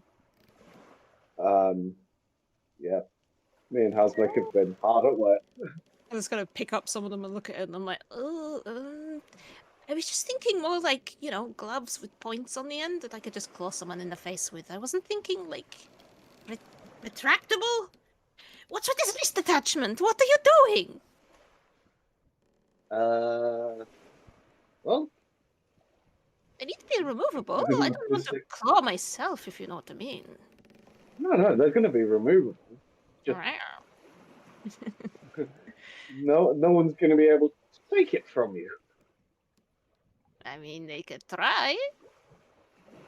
Yeah. But we was thinking that, like, if each claw covers a finger, like, and I start showing various designs, it's sort of like you could climb and get yourself into a good vantage point with your bow. Wall climb with it would be cool. Thinking more like I could like turn my hand into a blade and like stab someone in the heart or something. That would be pretty cool. Yeah, that's still going to be mostly dependent on how hard you hit as a person. You'd have to hit something, you're right, that's difficult. I still need to be able to like lockpick and stuff though, so... Yeah, that's what like this is. Could they be like hidden blades and stuff, so I could like, oh, they're just normal gloves, and then like they think I've got no weapons, and then I'd be like, ah, this bitch has got claws, and then I can... Yeah, we could definitely do something. I can imagine, like, I'm listening to both Talia and Pavlik, like, barraging me with ideas. Oh, definitely. Anyway, as this day of becalment comes to an end, I think this is a good time point to take a quick break. Yep. Obviously, we would normally have taken a break a bit earlier, but we started later, so this feels like a good spot to quickly take a break, go and use the bathroom, go and get drinks, go and do etc., and then we'll come back and pick up on the next day. See you in a minute. See you in a minute.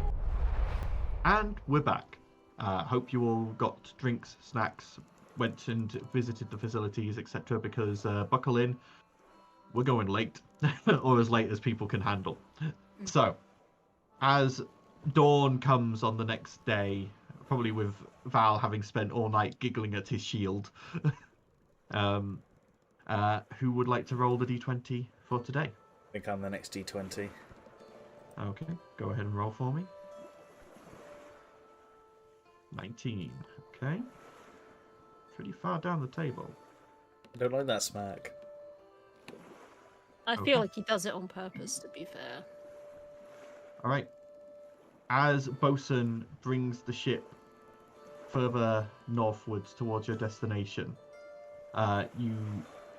you wake up and you go on board up deck, and the wind has returned. The ship is moving, and eventually you're coming towards an area that looks like a number of shoals and coral reefs.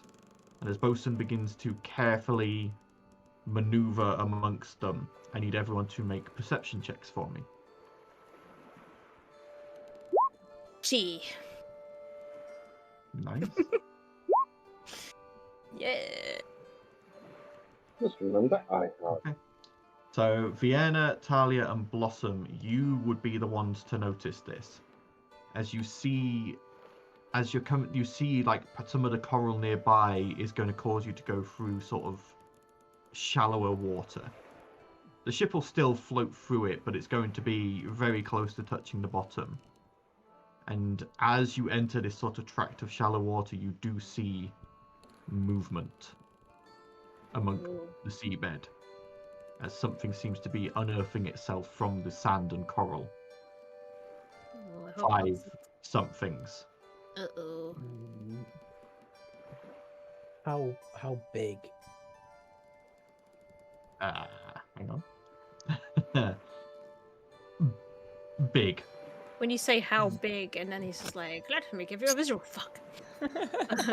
Let's Yeah, say Bolson, brace yourself. There's something moving down there. you saw the size of the crocodilian creature that you'd seen the other day, and they're easily the same size as that. Told you. Ah. Told you. Whenever Ben rolls the 20. Did you say that there's something moving? Yeah, and it's at this point that you feel the ship lurch as it stops moving, and you hear impacts on the hull. Yeah, we Brace got yourself. cannons ready. Brace yourself. Val runs upstairs and is just like, let's fucking go! He's got Mortimer in his hand. God, I liked him better when he was calm. I said I I like to be fire. I'm gonna send Hacker to ensure that like he's doing repairs. Yeah. Let me just get these guys put in the right places.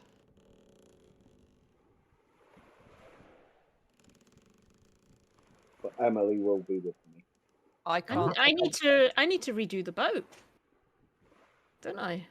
Yeah, because Yeah. it's still old and shabby. Oh, it is still old and shabby. The inside's Yeah. changed, the outside hasn't. Oh. Ah, okay. I can't click on my token. I thought we had like nice sails and we. Hang on, let me sort Yeah, that I'm out. pretty sure when it leveled up, we could change its appearance if we wanted, but I don't know whether we actually. Not voted. I don't think we Currently. did. Yeah. It says you should be able to click on your token. Let me just. Oh, I'm a dumbass. Never mind. Did you There not we go. click You have the yeah? I had it on measure, not select. Oh no, the crab things! Fuck! Oh, they're huge! Jesus Christ! Ah! As you see 5 enormous crab-like creatures underneath the surface of the Oh my water, God. slamming their claws into the hull of the ship. Initiative. At this rate, I'm going to need everyone to roll initiative for me. But yeah, on accepted, we changed the outside of the ship. Things are back to normal because Yeah. roll. Yeah, right next to you, baby. Yeah. I'm in front of you by one. Why break a habit of a lifetime? Okay, so yes, you can make adjustments to the outside of the ship. Yeah, we Okay. made it all fairly nice, but then we made it like piratey and we changed the Yeah. like. I think we made I'll it do it reasonable fine. so it didn't scare people every time we turned up on a dock somewhere. I'll do some redos. I'll redesign the ship. Let me just get some I feel like I should update it now anyway, because I'm a lot better at drawing than I was when I drew this shit. So, oh, okay.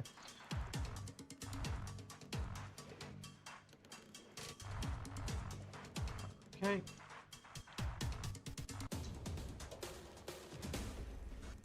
All right. So top of the round is Xandal. Ooh. Right. Quick question. Just because I'm refreshing myself with some of the spells that I rarely use anymore. Branding Smite. It just says with a weapon attack. Does that count for my ARC? I would say yes. Yeah. Wicked. Bonus action Branding Smite. Okay. You branding smite. Yeah. And I'm gonna. Because technically it's not within 5 feet of me, is it? So No, these are down underneath the water. They're probably a good sort of 20 feet down from where you are. I'm going fishing in a different style. Okay, ARC.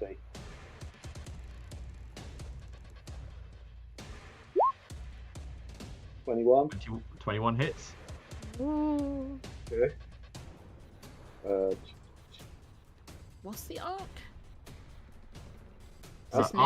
Arcane Repulsion Cannon. Oh, you made a cannon? Bitches love cannon. So 15, and what's from the branding smite?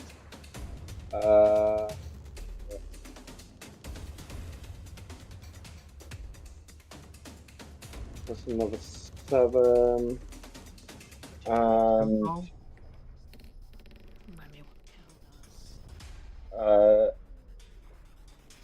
and the target sheds dim light in a 5-foot radius and can't become invisible. It's now a glowing crab. It's now a glowing crab. And my second attack. Yep. Brandon Smite won't work anymore. Glowing crab.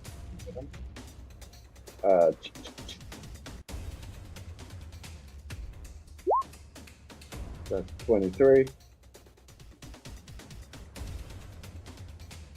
23 hits, yep. Okay.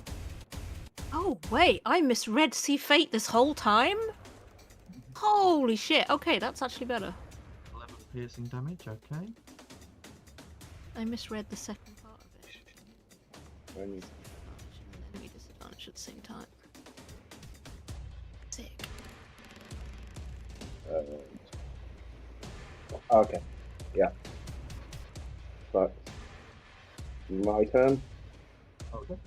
Good. All right. Emily technically can't do anything right now. Yep. Blossom, your turn. You said they're still about 20 feet under the water. The water, yeah. Right.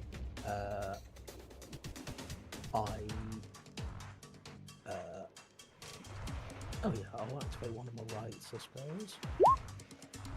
4 damage. So I've got lightning on my whip, and then I just prepare an attack for if they surface. Okay, fair enough. Aldizian, your turn. You see Val invigorated and like almost gleeful as he basically takes a running jump off the side of the ship and plunges down towards the middle left crab with Mortimer, and he's basically just plunging down into the water to hit the crab. Okay. We're not going to die by the dragon, we're going to die by crab. Die because of Val. We're going to die because of Val. 28. You're there. 28 hits. He's No, you're using a spear, so the disadvantage underwater doesn't count, so that's fine. okay. He's also got where is it? So I've got improved divine smite, which automatically gives me a 1d8 to any melee attack. But he's going to pump a 4th level divine smite into it as well, so that'll be 68 in total. Yeah, 68 in total. On top of my normal damage. So I'll do the normal damage first, and then I'll do 68. So 9 damage. That's 6d8, not 68. Yeah. Yeah. Which would have been Another awesome. Which would have been cool, 20 but a bit OP. Okay, you slam Mortimer in and you form a crack in this crab's chitinous shell as Mortimer digs into the soft flesh underneath. Cool, going for my second attack. Okay, 13. 13 does not hit. This time you go to stab and there's not enough momentum behind the spear and it just bounces off the hard shell. That's fine. He's back into fighting mode. He's invigorated. He's happy. Okay. So next up is Ert's turn. Cool. Where is it? Ain't broke, don't fix it. Spirit Guardians! Let's go! Is that in a sphere or is that in a circle or in a flat circle? It would technically be in a sphere. So it'd be like under the ship, technically, under the deck as well. Oh, it's Yeah. a 15-foot radius, so I will say it ain't gonna reach them 20 feet down unless she jumps in the water. Just That's so you're fine. aware. She's more protecting the people who are on the ship in case the crabs come higher up. Right, So she's okay. going to do that at 4th level. Okay, 15-foot radius. There we go. Anything else from Ert? It's working out. 2 seconds.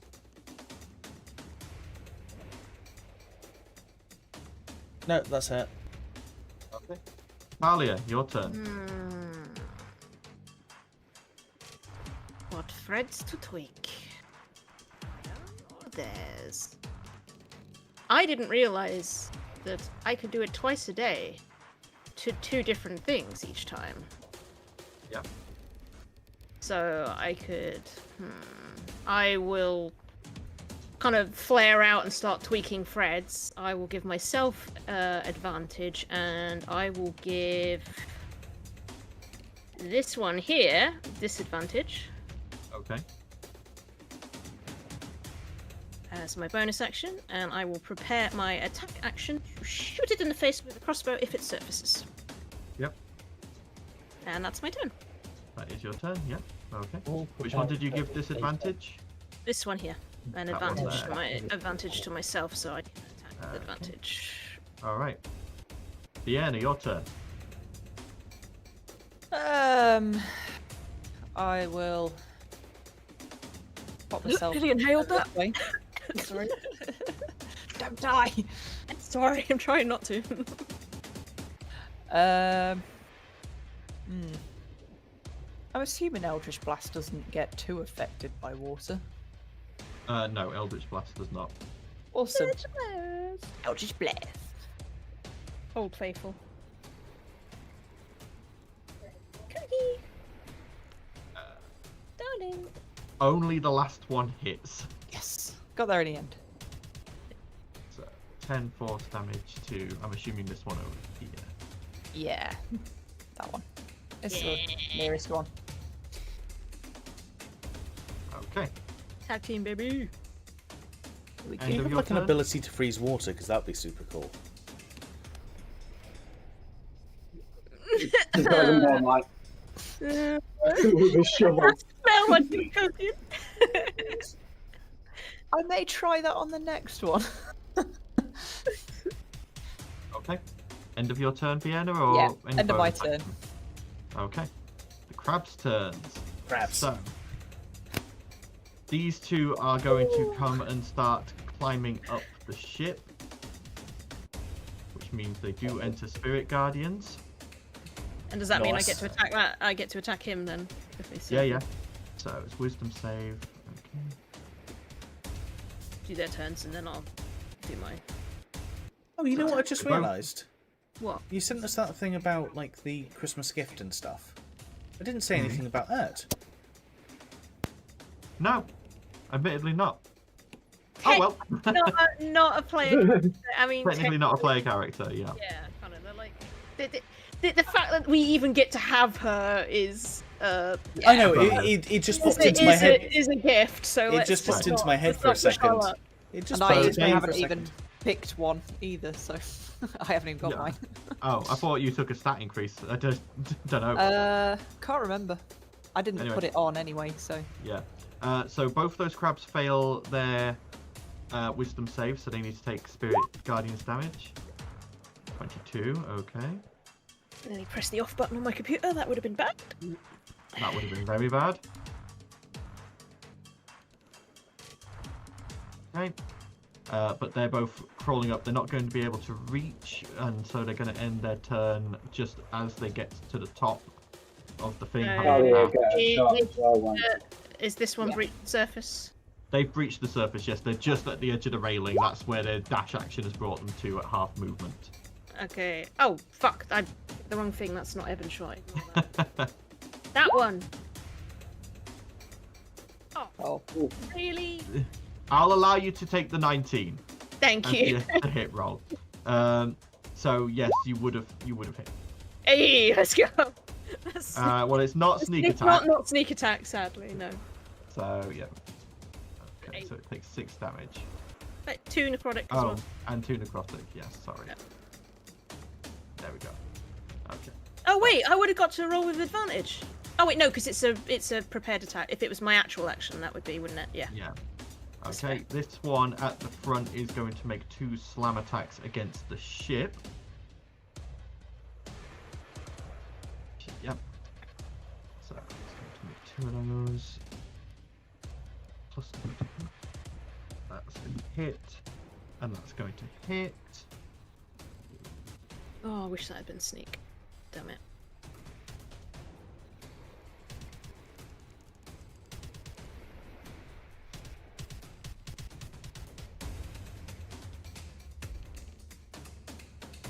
Okay, you feel the ship shake as damage is done to it from below. And you hear Hacker moving around underneath trying to plug any holes that may have formed. Probably Okay. grumbling about the whole thing as well. Whereas these 2 crabs are going to turn and look at Valdizian, who has kindly jumped into the water, and they are going to make their attacks Bring it on. against you. Like Emperor's could New be- Groove, bring it on. Going to be 4 claw attacks against you. That is a 22 to hit That hits. for the first one. Okay, so we're gonna do. So you need to make me. You get so as it slams its claw around you and closes it, you get grappled. So you are now considered grappled by this crab. We'll do the damage from this first one.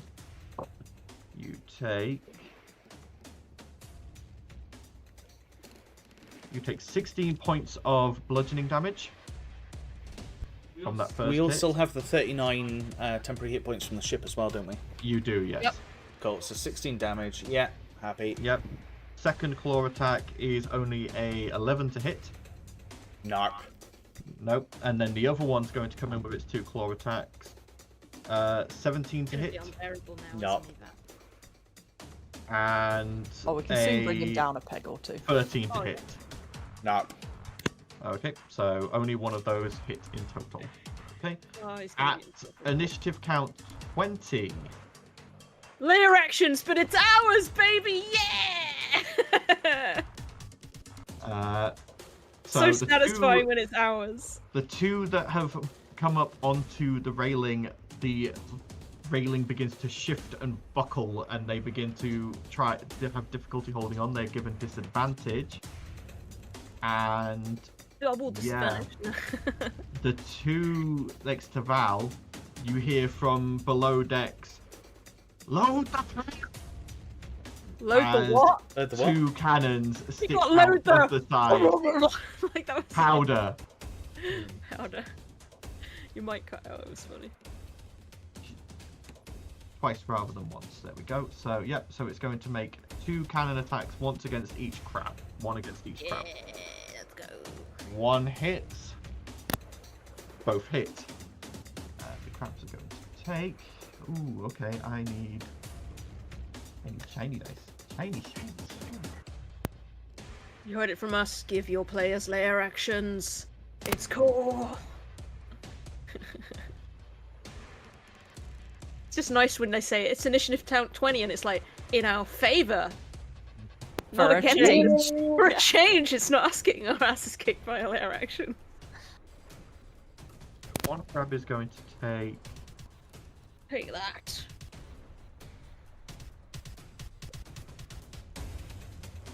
Oh, it.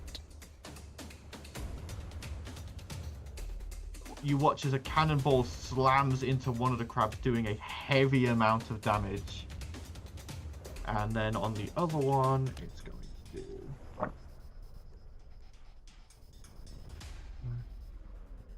12, 16, 23, 33 points of damage to that one. Just to clarify, what type of damage did you say his hit did against me? Was it force damage? Bludgeoning. Bludgeoning. Okay, cool. Yeah, these are just crabs. They're not magical in any way, shape, or form. They're just big-ass crabs. I don't know why I thought force for a second. Anyway, that is the end of initiative count 20. Sandal, it's your turn. Okay. I just realised I need to get ready to reload soon, so I'm going to do something I haven't yet done because I've never needed to use this cantrip. I'm going to cast Frostbite Okay. on that crap. It needs to make me a con save. Con save. Okay. Yep. Okay, so... What's the DC? DC is 17. It's got rolled as 24. Oh, damn. So it definitely doesn't take that. These are big, beefy boys. Yeah. Okay. So it takes half damage, yeah, on a frostbite, I believe. Cantrip, I don't think so. The first save, nope, does not take any cantrip. Okay, so it takes no damage as you cast that small bolt of cold down into the water and it lances onto the crab, but it just seems to cause a small patch of frost on its shell for a moment. Oh, that was pointless.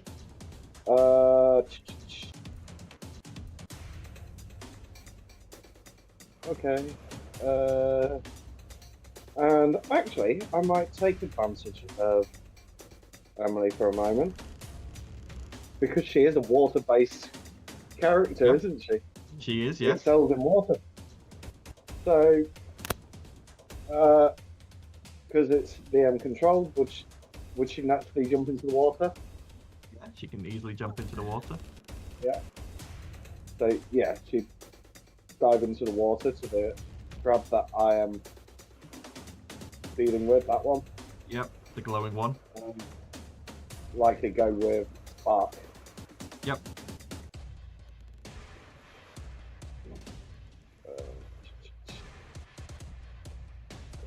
There we go. That 22 hits. to hit. And For 9 nine lightning, which in water, as I have said before, doubles. Yep. So that's 18 damage. And with that, she's going to move near Valdesian as best she can, which she's got faster movement in water, hasn't she? So, and Hacker, do you want me to roll for his repair? 2d8 for... Yep, roll the 2d8 for repairing the ship. Yeah. 10. For 10. Okay. You hear the slamming and nailing of wood down below. and grumbling. Yeah. End of your turn, Zandal? Yeah, that's it. Okay. Blossom, your turn. So the two on this side were still under the water. They're still under the water. The two on the other side have come up to the very railing. I'll come up to this side then. I'll go up to the railing. I don't need to be that close.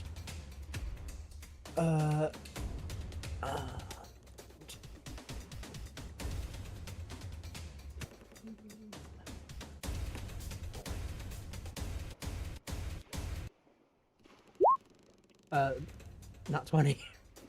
Nat 20. Nice. Which one are you aiming for? The upper one or the lower one? I'll go for the lower one because this one's got disadvantage. How long does it have disadvantage for? They both now have disadvantage because bosun's... From Annette's thing. From Annette's thing, it's I think it's a minute. What? Threads? Threads, yeah. 1 minute of concentration, and I can move it between enemies. Oh, you can. Okay. I'll go for that one then, since it's already wounded. Currently, I'm tweaking my own thread in it, so I've got advantage and it's not disadvantage. Yeah. So I can tweak those and move them around for a minute. The lightning. Oh well. It's doubled and doubled again though, right? For a crit. Yeah, you double your dice, so that's 6, so 12 plus 7 is 19. So and then 4 2 for 21, then a double again, so 23 damage in total. Yep. So you just watch as your blade sort of finds a gap in the carapace and digs in, and you do gain a charge in the gem. Yeah.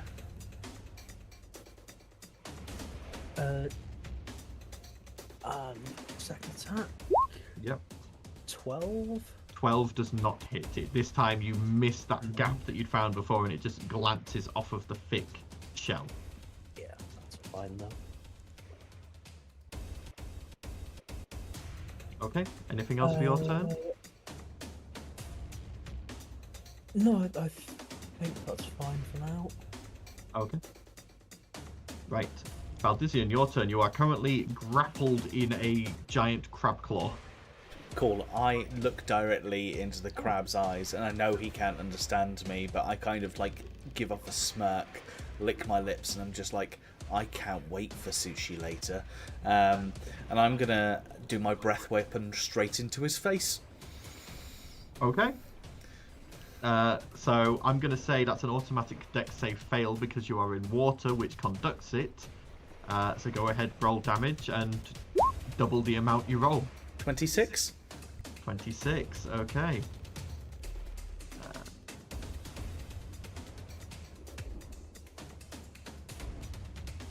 Okay, it is looking heavily wounded, and because lightning travels, this one down here takes a bit of the damage as well.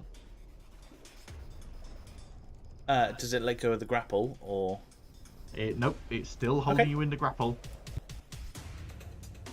Anything else for your turn? Let's have a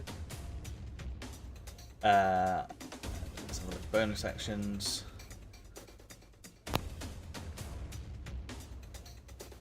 I'm just going to Misty Step right behind it.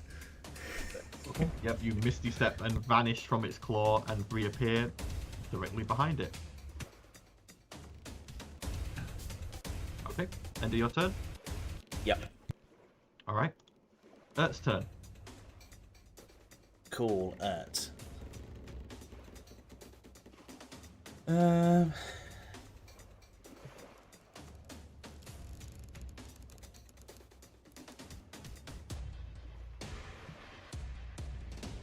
Did have an idea, but I've lost the spell.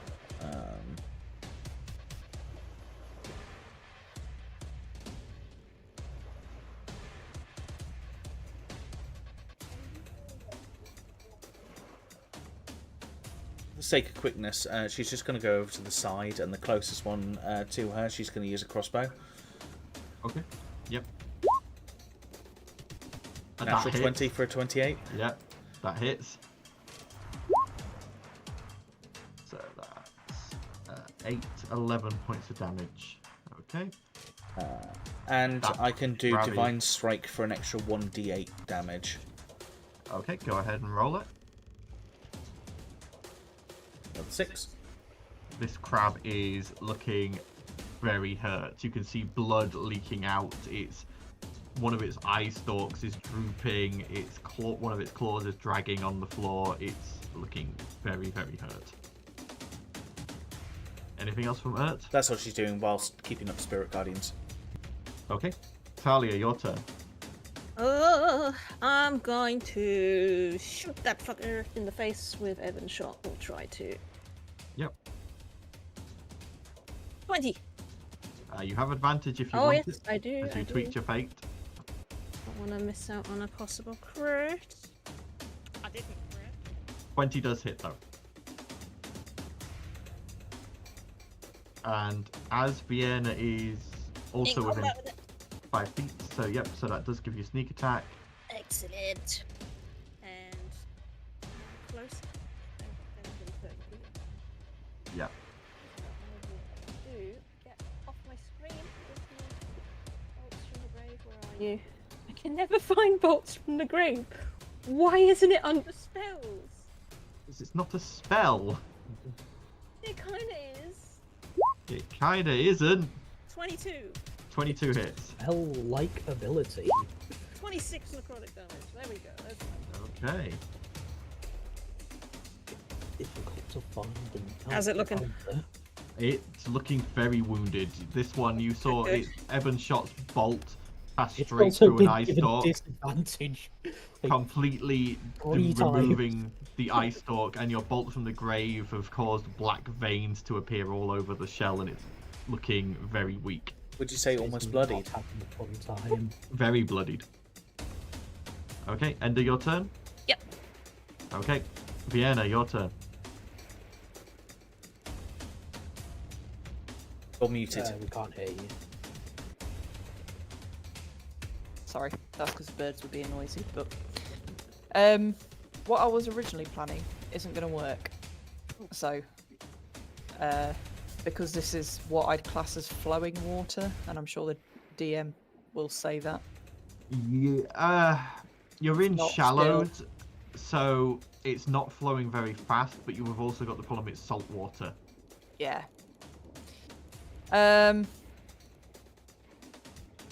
How close is this crab? So it's at the railing. It's sort of like there's a 5 feet gap between you and it, which is why Talia didn't have disadvantage. You could just step up to the railing and start stabbing if you wanted. No, I'm not going to waste it on this one. I did have another plan, but now it's pretty hurt. I feel like it'll be more useful for another one, so I'll just Eldritch Blast for now. Go ahead and roll your Eldritch Blast. Eldritch Blast.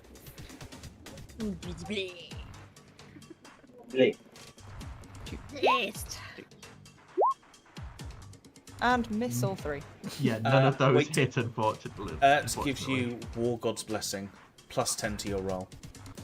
Oh, Okay, so which one would you like that to have affected? probably the first one. Yeah, so 9 Yeah. points of damage. Okay. Okay, it's still up, but looks very, very hurt. Okie dokie. End of your turn? Yeah. Okay, crab's turns. So this one is going to get right the way up to the edge of the deck. This one is going to climb up onto the deck slightly. They're both in Spirit Guardian, so both need to make their wisdom saves again. Both fail. Go ahead and roll the damage for that.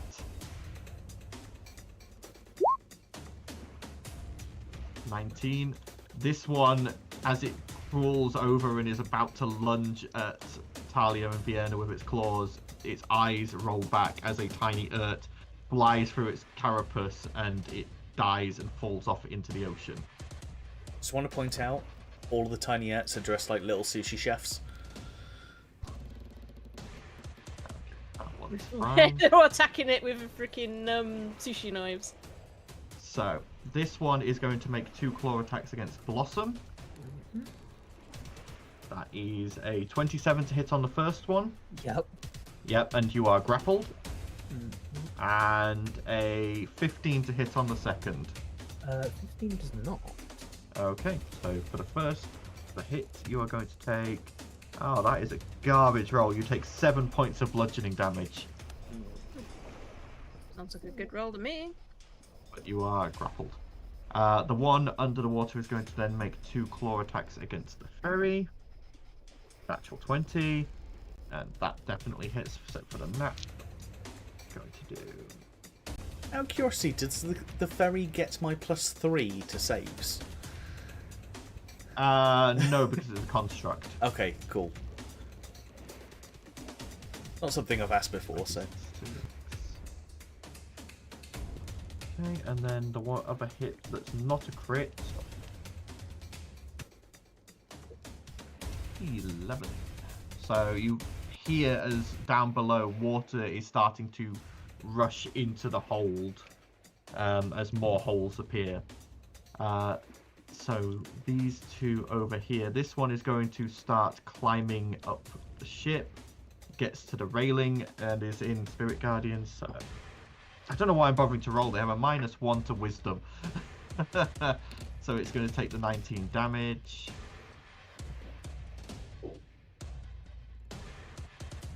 Okay, it's starting to look hurt. This one is going to turn around to look at you, Val, and is going to... I need you to make a strength saving throw for me, please. Okay. 20. You are absolutely fine. As... let me just double check. Yeah, doesn't do anything. As you watch as it breathes in and then spews forth just this huge amount of sticky bubbles that try to sort of like stick you to yourself and make you not be able to move, but you manage to sort of like wrench yourself free from them. That is its full turn. Do the whole bullet time thing as in the water. End of the crab's turns, so initiative count 20. Bosun is going to give the two on the ship disadvantage, which is these two at the front on the ship. Can't aim at the ones on the ship, can't aim at the one on the front. So he's just going to make 2 cannon attacks against this poor crab that's next to Val. Hit. Ooh, that's a miss. So only one of them hits. I don't know why I don't need to roll damage. It gets blown to smithereens and is... Val, you are now just sort of treading water in crab chunks. Nice. Alongside Emma. Put out the nets! Yeah. Okay, Sandal, your turn. You've got 1 crab on the ship, 1 crab climbing up the ship, and 1 still in the water at the front of the ship. I'm going to use my action to reload my ARC. Yep. Emily. You pop it open. Choo, choo, choo. Yeah. Emily is likely going to swim over to the one that's fatter in the ship. Yep, so the one at the front, yep. Yeah. Arc! Yep, hits for 18 damage, okay. Hacker is doing... He's doing his damn best. 20 healing, okay. Again, you hear more grumbling from below and more sounds of hammering. Poor hacker. Okay, end of your turn, Sandal? Yeah. Okay. Blossom, your turn. You are currently grappled in a giant crab claw. Yep. Does that give me disadvantage to attacks? Nope, you are just 0 movement. That's all. Absolutely fine. 27 to hit. Yep, that hits. And I'll do the other one as well. 21 to hit. That hits. 15 damage. Yep. 2 lightning. Okay, so 17 damage. 8 damage with 4 lightning. And another 12 damage, okay. As your blade sinks in, finding gaps, you gain 2 charges on the bloodstone, and it's looking hurt, but still very healthy. I think I'm still fine for now, so I won't take any bonus actions. Okay. End of your turn then. Val, your turn. I've been underwater for 2 rounds, so I think that's probably the limit of how long I can stay underwater without taking a breath. You can hold your breath for 1 minute plus... No, it's a number of minutes equal to your Constitution modifier. Plus 4, so 4 minutes? 4 minutes is how long you can hold your breath. Oh, okay, fine then. 4 minutes, that's like how many rounds of combat? I was like, I've been underwater for 12 seconds. I'm going to have to go up. No. Bear in mind your characters are fitter than you are. Yes. I can hold Hey. my breath for like... I can barely hold my breath for I like couldn't 10 hold my seconds. breath for like more than 40 seconds underwater. No, I couldn't. I'm quite good underwater. I can go for about I don't. Oh, a minute and a bit. If sorry, I wasn't paying attention. I was distracted. The thread, I would have moved it Okay. to probably that one. Sorry, when they die, she's always looking to move the threads. Okay. Fred moved. Val's going to move up towards the one at the front. Yep. So, if you're swimming, you're at half speed. Because you do not have a swim speed. That would have been like 15 foot, so that should have been Yeah, fine. 15 foot. Yeah. If I wanted to, for the lols, if I wanted to punch a transformation taffy into the crab's mouth, would I have to take an action to take the taffy out and then punch it into his mouth, or can I just do it as one action? I would say getting the taffy out is a free object interaction. Okay. Punching it into its mouth requires you to be near it. That one's up on the ship. It's not in the water still. Oh, is it? Okay. You never misty mind. stepped away, it lost interest and started climbing up the ship. Ah. Well, no, I misstepped away from the one that's now dead. Yeah, exactly. Okay. You misty stepped on the other side of it. That one was attacking you as well because Cool. you were between them, and then you vanished, and it went, oh, okay, there's more squishy stuff up there. Clunk, clunk, clunk. In that Plenty case, of people Val's up. just going to, like, chill out in the water for a bit. Okay. Alright, Ert's turn. Cool. Ert is going to turn to the one at the front towards the ship and is going to...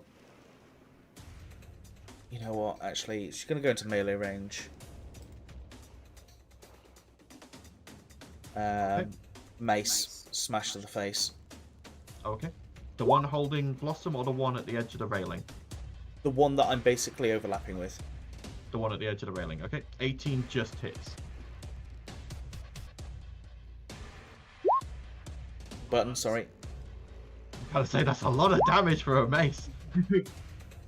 It's 5, and then she's got Divine Strike, which is another D8. And another 3. Okay. And then she's going to do War Priest, which allows her to attack again. Yep. She can do the same thing again. Wait, Natural 20. Let's go. So that's 7 and then another D8, which is a 1. So no, it's actually 10, 12, 14 points of damage. Okay.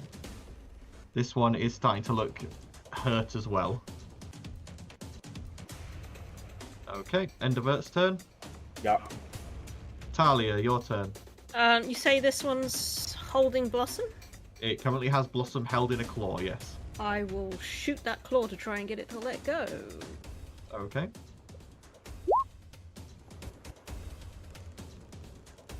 $20 hits. Hang on. One of these days.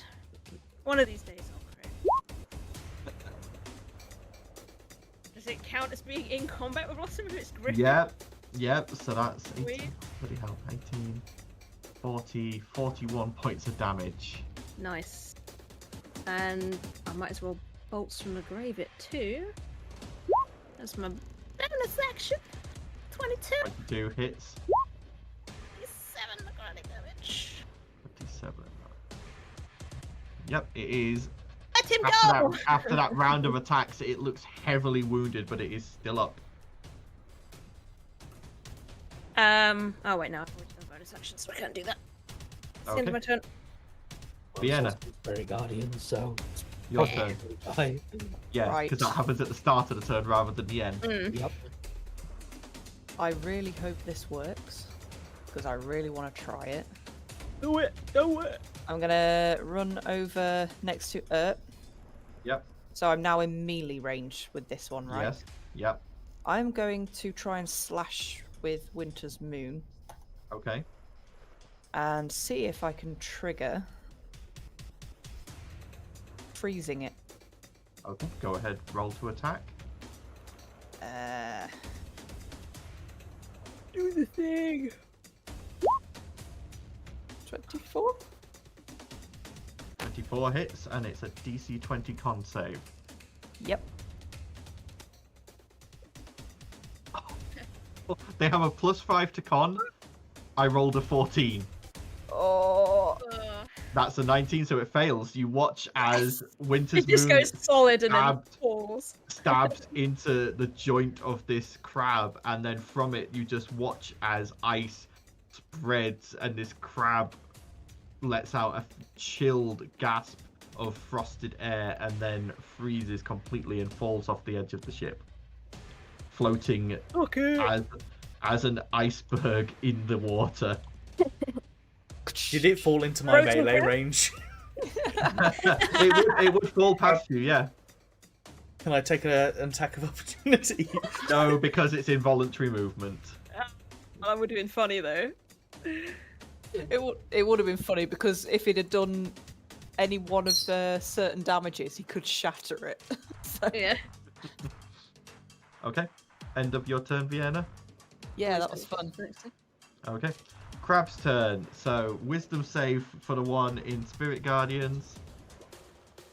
Yep, They- that's a 10. They It's failed. both look like they're in it. Go ahead, roll technically. Spirit Guardians damage. No, let's see if it's more than a You watch as the tiny Urts fly around, chopping it up into crab sticks. Blossom, you are released from the claw. The one at the front of the ship, seeing a frozen compatriot fall into the sea, one of its things gets blown up. It is going to swim back down to the silt and begin burrowing back underneath the sand. Yeah, you walk away. Emily will get an attack of opportunity then, won't she? Yeah, Emily gets an attack of opportunity if she wants it. I get. No one runs away from Armatae. So that is She just 7. crits it. Whether it's floating spiders or frozen crabs, you never get away. Except for that one that did. It shocks, but then keeps tunneling down into the silt. Are any of you going to try and chase it, or are you going to let it? We'll let it be. It eventually fades under the silt and vanishes. Val will have grabbed, like, the fully frozen one going past him and just slowly drags it up onto the deck. I will say you will not be able to drag this up onto the deck by yourself.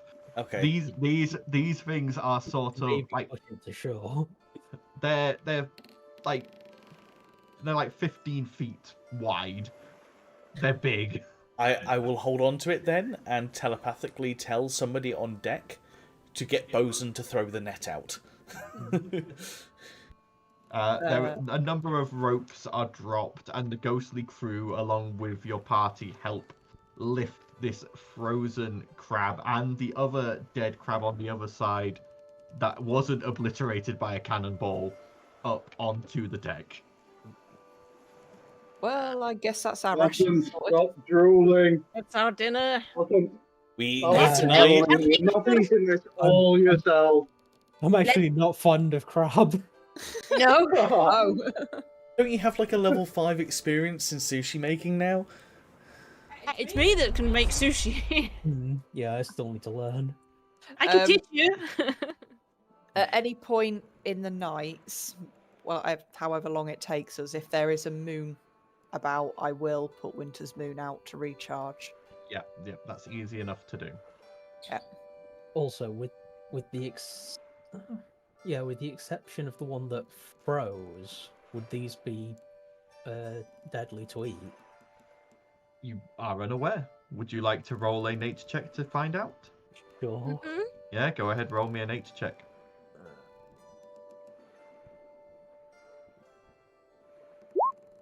16. 16.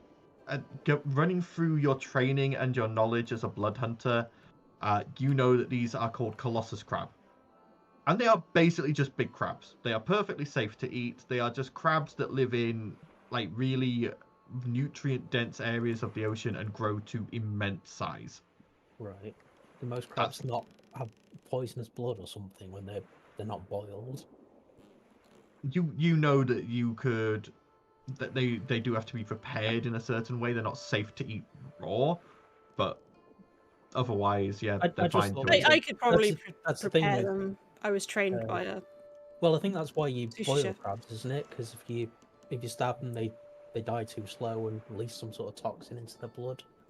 Probably their digestive tract, more than likely, from a crab, because they have It's a no. fantasy world, so I'll come up with some bullshit reason as to why that doesn't happen. Also, one of them's just frozen, so it's like crab popsicles. I'll teach Blossom how to prepare it. Or Yeah. something. You all dine heartily on various cuts of cooked crab, having hollowed out the shells and taken the meat out. Hey, Zandal, could you Mhm. use the shells for stuff? Just a thought. Potentially, yeah. I mean, it need curing and treating and stuff like that to prevent it from essentially rotting because it's soft shell, but sure. Thought maybe you could make some cool armor out of it or something, but maybe not.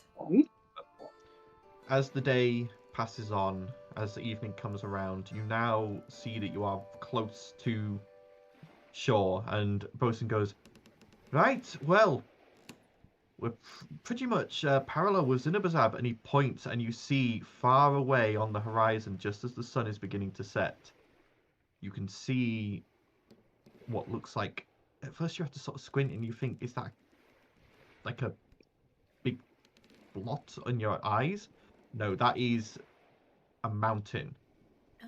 Far, far away. It's tiny on the horizon. He goes, "That's where you're going, Zinabazab. Right. I can either start heading towards the shore, it'll only take a day, and drop you off there, or I know there's a bit further up, there's a nice little inlet that we can go into." Does an inlet seem like a good idea? I don't know. I mean, it's entirely up to you. You're in charge. But if we set up here, I'm out in the open. I think That's we all should I'm the saying. inlet. the inlet. Yes, let's go. All right, that'll be maybe another 2 days sailing, but I'll try and cut some time off of it.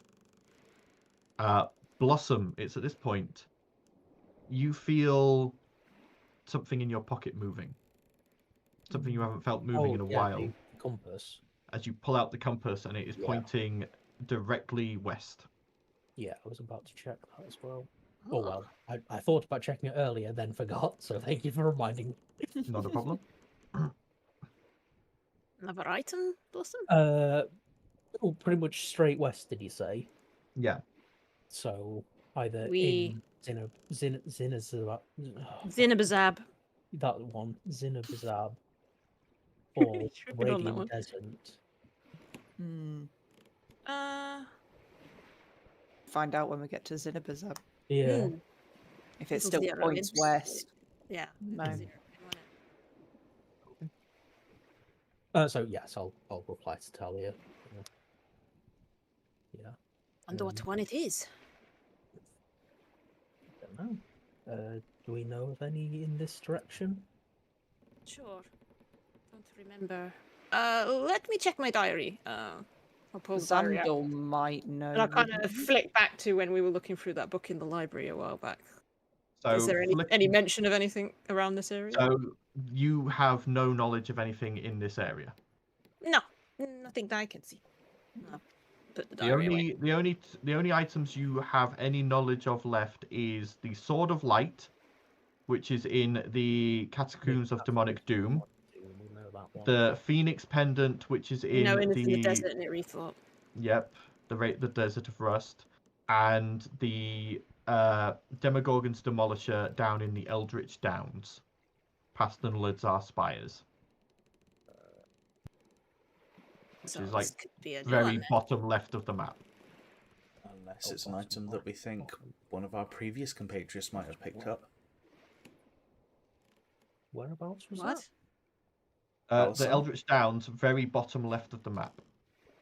A little bit above it, actually. With the sword? No, not the very bottom left. So about Wasn't there a sword, Balasar? 3/4 going bottom after? left. Also, I had a cool sword, but that wasn't a soulbound item. Okay, I thought it was. No. Yeah, there. It was a really cool red one with the hilt was a fist. Yeah. What did you say it was down I That's to? wonder if Demogorgon's Demolisher. Probably not. Anyway, the Val? night. Yep, go ahead. Sorry. I can say Val's just going to go up to Vienna to apologise for the prank he played on her. Vienna just kind of side eyes him and says, "Don't ever apologize for anything." It wasn't something that I was trying to make in your, like, I can't think of the word, but it wasn't something that was geared towards you to take the mick out of you. It was just, I was trying to test an item. I recommend another word for it, though. How about alpaca my bags or something like that? Alpaca my bags. I like it. I'll work on a different keyword. But I've been holding on to something in my bag for a little while that, considering you've got Winter's Moon, it's just a bit of a peace offering, and he's got a quarter of a bottle of moon wine left in his bag. He just offers it as peace offering. He wants to, like, clear some past stuff up as well, so it's just a gift.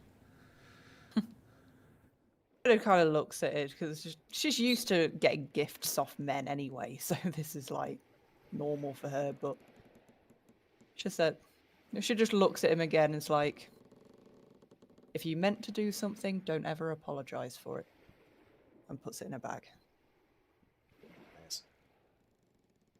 Okay.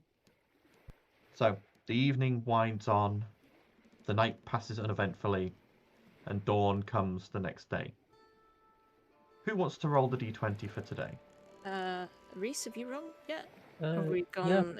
Has everyone rolled? Full cycle. I think we've done Yeah, it. everyone's rolled. So Aaron again then. That's the DM wants to roll it for us. I'll just pick. What's the worst one on my list? 8. Have we had 8 Okay. yet? I feel like we've had No. 8. I don't I know think why. we've had we a. have. Oh no, we No, haven't. we have not. No. No. Oh no, I think it might have been the 6 I was thinking of. Mm. Okay. So, you sail onwards, heading further and further north, and you can see now as you see the sort of headland ahead that Bosun was talking about, and you can see it will turn into this inlet. As you are heading that way, about the middle of the day, you spot a small to medium-sized island ahead of you, just poking out of the ocean. That's nice. Hmm. Nothing of interest on island or just trees? You see I trees, you can see send what look like Queenie rock out. formations. I'll send Queenie out to go and have a look. Okay, you send Queenie out. Go ahead and make a perception check through Queenie's eyes. Queenie, where are you? Perception. Where is its perception? Where the fuck is perception for the beak attack? Mimicry. Could be under skills. If not, it's just a wisdom check with advantage. +3. So I'll roll a d20 +3. You have advantage because of keen eyes on a raven.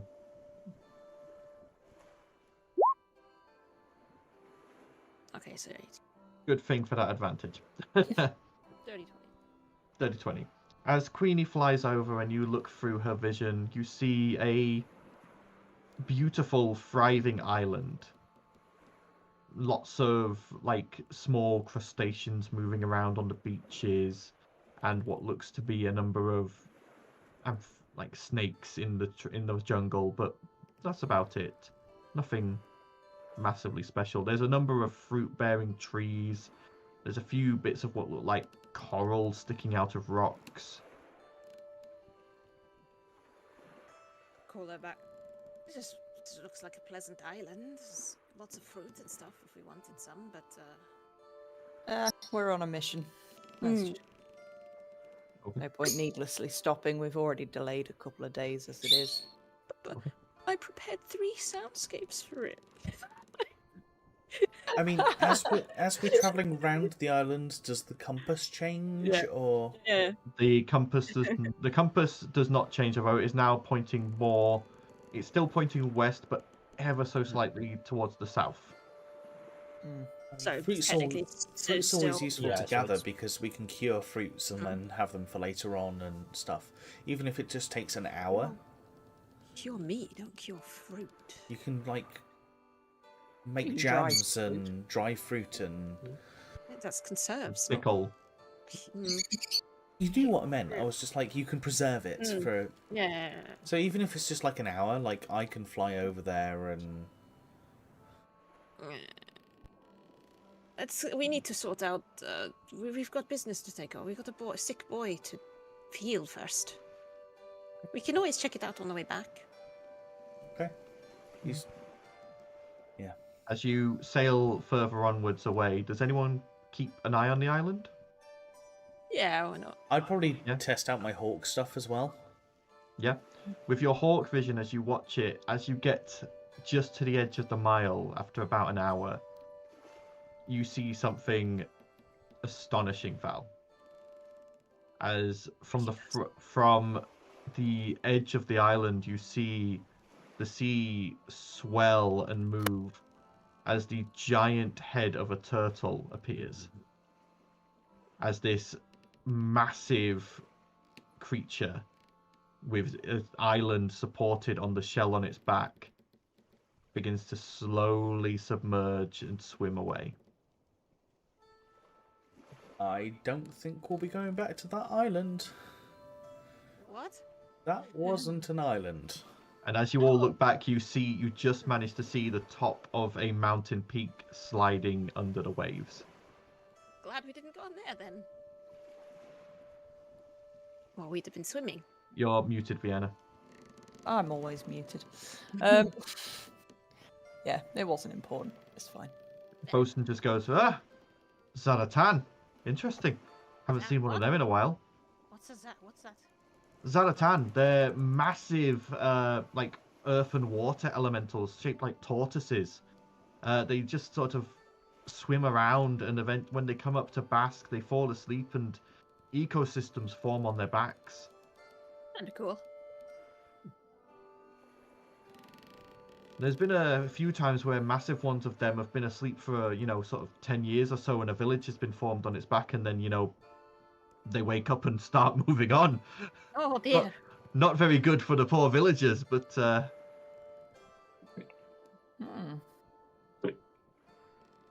By the Anyway. way, is there anyone here who doesn't have the ability to fly? Yeah, a few of us do. Can't. Most of us can't fly. raises a hand. I don't. There's only two of us. Wait, technically I can, because I can turn into a raven and fly. With that, Vienna kind of pops off her winged boots.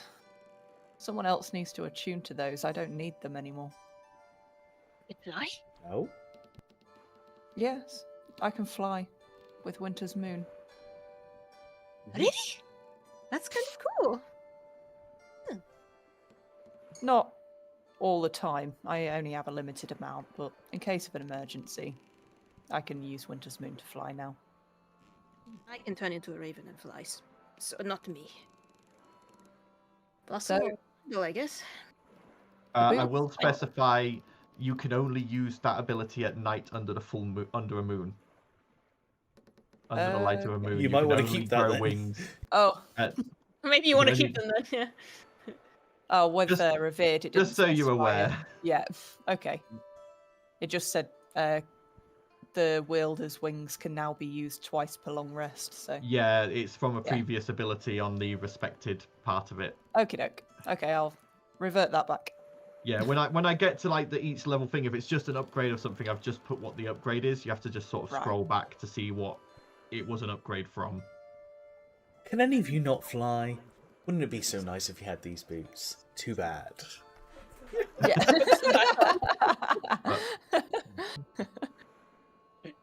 Night falls and passes again uneventfully, and dawn comes as you begin to head down into the inlet. Who wants to roll for the last day? That was me that rolled after Aaron last time, wasn't it? Yeah, it was. Yeah. Yeah. 8. We've had 8, haven't we? We've just had 8, Yeah. yeah. Go ahead, roll again. 20. 20! I wasted a nat 20 on a fucking combat table, adventure table, whatever. Oh, typical.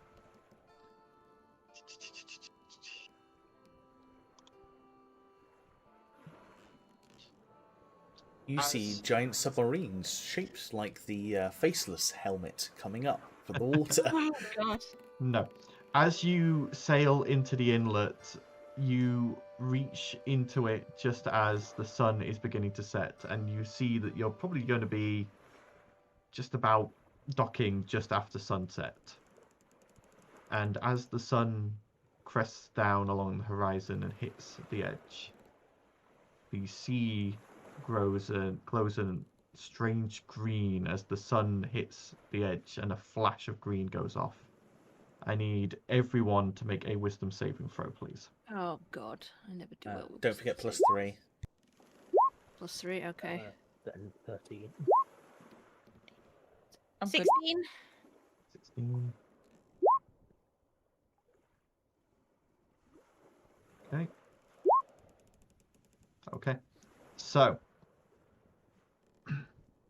I will say now, Vienna, I don't know from your backstory, have you ever lost a loved one?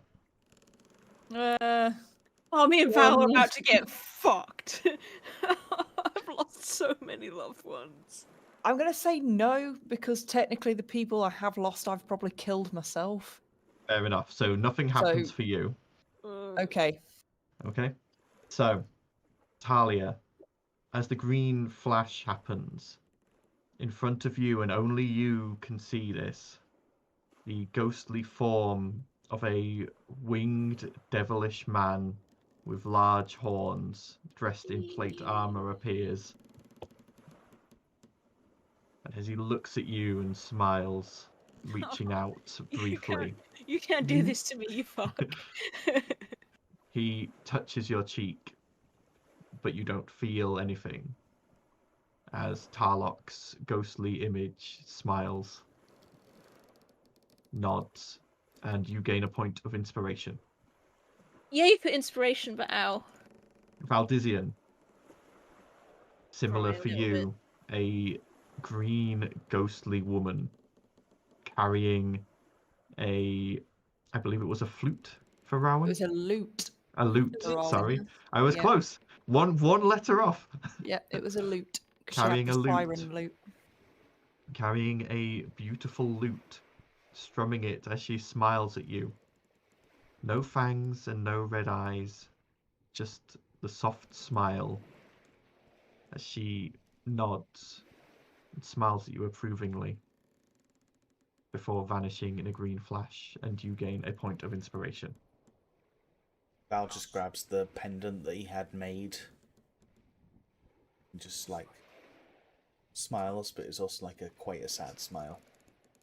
Talia just kind of wipes at her eyes, like, oh, maybe I've got like allergies or something. What's up with you lot? Nothing. Just remembering, that's all. And it's at this point, Bosun drops the anchor at the edge of a small beach, and you can see there is a path that leads up onto the grasslands beyond, and further away from that towering, distant mountain. All right, well, are you gonna sleep here, or are you gonna start setting off now? We should probably sleep. Probably have some rest. All right, One last well, full night of sleep and then. Yeah. New territory, don't know what's around the corner, especially in the dark. Fair enough. And you all go below decks. You have a slap-up feast for the last time in your magical dining room that provides you with food, and go to bed in your comfy, cozy quarters, ready for the next day. Winter's moon, just in case Yep. the moon's out. The moon is out and it does recharge. Yeah. As the next day dawns, as first light We hits, keep you are that all... inspiration there, right? Yeah, Until that we- inspiration is like a full-on inspiration. That is a full D20 reroll at some point. I just want to point out that I actually have inspiration myself from months and months and months and months ago, and I've just never used it. It's your prerogative to keep hold of it for as long as you want. I keep forgetting about it. Could be crucial to use at some point. So is it just like you can re-roll a d20? Or... Yeah, so basically a DM given inspiration is like a full reroll at some point. It's like a full D20 reroll on anything. It's not like limited like a bard's inspiration where it's only attack rolls and saving throws. You can use it on ability checks, saving throws, basically Whatever anything. we like. Yeah. Sweet. Okay. As dawn comes, you get Grifter and Halise out and down onto the shore, and Bosun unloads your horses. Val, you just summon Artax. And I'm assuming Halise is going to ride Hacker with Xandal.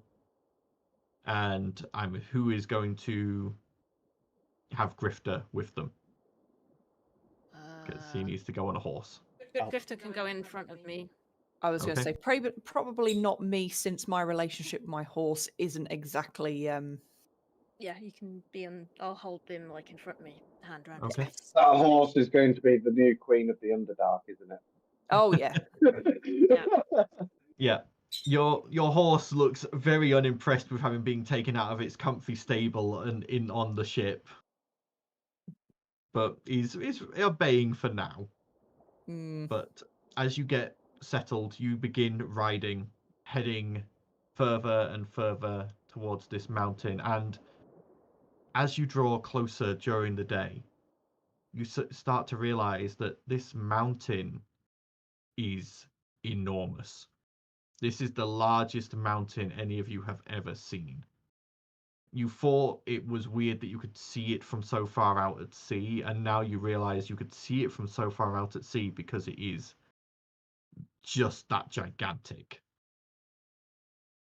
And as Another thing that makes me feel tiny. and as you begin coming towards the outskirts of where you can now see the full scope of this, it is getting into the late afternoon.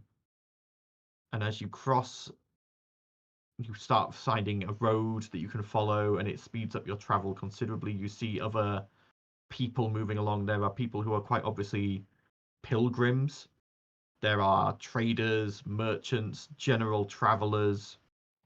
And as you pass a certain point on the road, you feel something wash over you. You feel like you've passed through some kind of delineation in the land. And Talia, Valdizian, and Urt, you all have connections with gods. Those connections just got twice as strong. Whoa! opposite of rethought. Fantastic. No, this is good.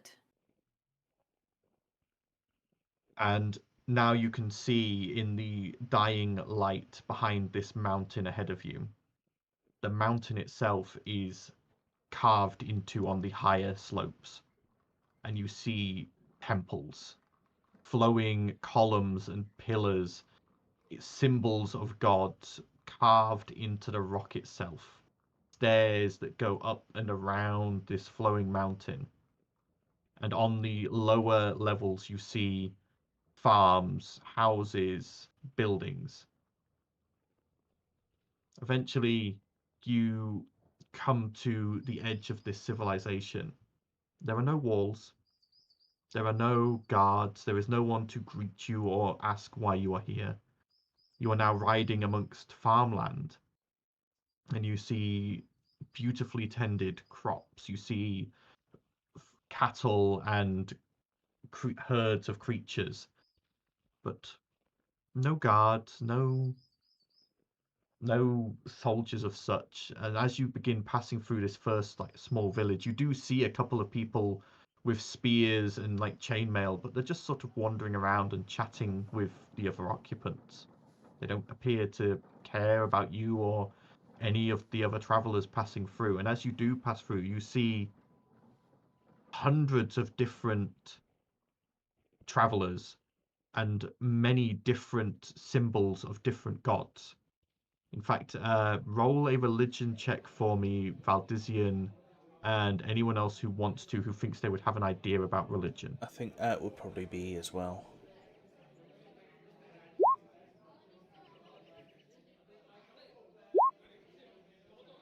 Yeah, Sandal's got a thing for religion. Yeah, go ahead, roll religion then. Kind of, but Okay, so Val and Talia, you recognize a few symbols, but they're sort of the ones that you see around Maham. Ert and Zandal, as you're looking around, you see every symbol, and not just good gods. I was going That to say, is person- Lolth there? There is a drow priestess of Lolth with retainers walking through. There is a tiefling currently clutching a ruby pendant, which you know is the symbol of Asmodeus. You see a gnoll cackling to themselves with a bone fetish that shows them as a worshipper of Yinogu. Charlie's just trying not to look at the north. And it's at this point you remember you were told Zinabazab is the city of all gods. It is the origin point of all religions, not just the good religions. Val kind of sidles up to Talia and is just like, as much as there's not many guards around here, if a big bad battle had to happen, the loss of gods versus the gods, a place that worships all gods is probably better than other places. Except half of the gods worshipped here would turn against us. What, in the battle against losing the entire world? I don't think Asmodeus would give a shit, would you? I don't think whatever that gnoll is worshipping would help either. I'd imagine the gnoll probably would. Maybe the gnoll god wouldn't. I'd kill it. I hate gnolls. Except for that one gnoll. He was alright. Because there's that one gnoll, wasn't there? Yeah. Who worship the Raven Queen worshipper, yeah. Yeah, he's alright. I kind of have to like him. He worships the same god as me. So there's two people we need to find in this city thing, whatever. Can you remember who they are? We need to visit the Raven's Roost first. All right. You don't know the name of the temple, Well, you just know you're looking for temple. the Raven's Eyes. I'm looking for the Raven's Eyes, yeah. And then once they take a look at him, I guess they might know who we need to talk to in order to undo the sleeping part. Well, Blossom was told to look for a Raji here. Yeah. But as you're riding through, you leave this village, and after about 10 minutes riding, you come to another, and it's a similar situation there. You see all these houses of different styles and types, all worshipping different gods, all mingling together. No seeming guard systems or like you can see like small local pubs and that sort of thing in local shops, but nothing major. You see further in on the lower slopes, there looks to be what could be a entertainment and commercial district where you might be able to find a tavern to stay at. but it's a good hour off so far if you head there. What time is it at night now? By this point, it's about 5 o'clock in the day. It's getting towards sort of like early to late afternoon. We should really find somewhere safe for Grifter. Perhaps. I mean, he'll be safe with the Black Mother, if I can find her. We don't know how far into the town that is. Well, let's Shall find we ask someone? If we head to the entertainment district, we can ask some questions and we can find somewhere to sleep. If it's like 4 hours away, for example. I mean, if I ask them, I'm the champion. They'll probably put us up for the night. I know, but if that's 4 hours away... It's not going to take us 4 hours to find a temple. This place isn't that big. Let me just ask someone if they know where it is. As you look up at the mountain is that big. And as you sort of look at it and try to count the amount of temples you can see on the outside, they all blend together, and there are at least maybe 50, 60 temples you can see on this side of the mountain. I'm just concerned them asking questions that I'm carrying around a boy who looks dead. No, you don't have to ask. You can get someone else to ask. I wouldn't be surprised if a number of people are here to get like resurrections or something. Maybe. It might not be an entirely novel thing to see people walking around with a corpse. Don't notice Makes that a valid I'm point. technically a walking corpse too. That's why I'm Fiona thinking we kind of find... goes on ahead and finds basically someone who's wandering around who doesn't look affiliated with a specific, and just ask. Okay. As you look around, you eventually see what looks like a halfling farmer who looks like they're just coming back from a day in the fields and heading either home or to their sort of local bar. Yeah. So she approaches him and says, "I'm wondering if you can help me." Hello there. Your kind don't normally engage in conversation. It's nice change. How can I help you? We're obviously, you can see we're new here and don't really know our way around. Can you maybe give us a little guide of what you know of where we can find certain places of interest? Sure. I don't normally leave my village that often, but I do occasionally go to the commercial district and sometimes go up to the temple of Lavanda up on the mountain. That's my god. So we're looking for the one associated with the Raven. Oh, Know anything about the feathered mausoleum. That sounds right. Yeah, that's this side of the mountain. You want to go through the entertainment district, and as you get to the path up, there's the two paths to the temples. You can either go up the mountain or into the mountain. Obviously, you're looking for a good aligned deity, so you're going up the mountain, up the outside, rather than in where the lower deities' temples are. But yeah, you want to go up there, and you keep going, and it's he sort of looks and points out one about halfway up, and as you sort of squint your eyes, you see it is shaped like a giant raven's head poking out of the mountain. That's the one up there. Perfect. Do you know roughly how long it takes to get there? Well, me with my stubby legs, it takes me about, an hour, maybe a little more, but you might be a bit quicker. Perfect. I thank you for your time. Not a problem. Have a good day. And he nods and continues on his way. I lost the accent halfway through that. Yeah. Just went from farmer to I don't mean no offence, Mr. Frodo. I don't mean no offence. I wonder what his impression is as he walks past two halflings on a robot.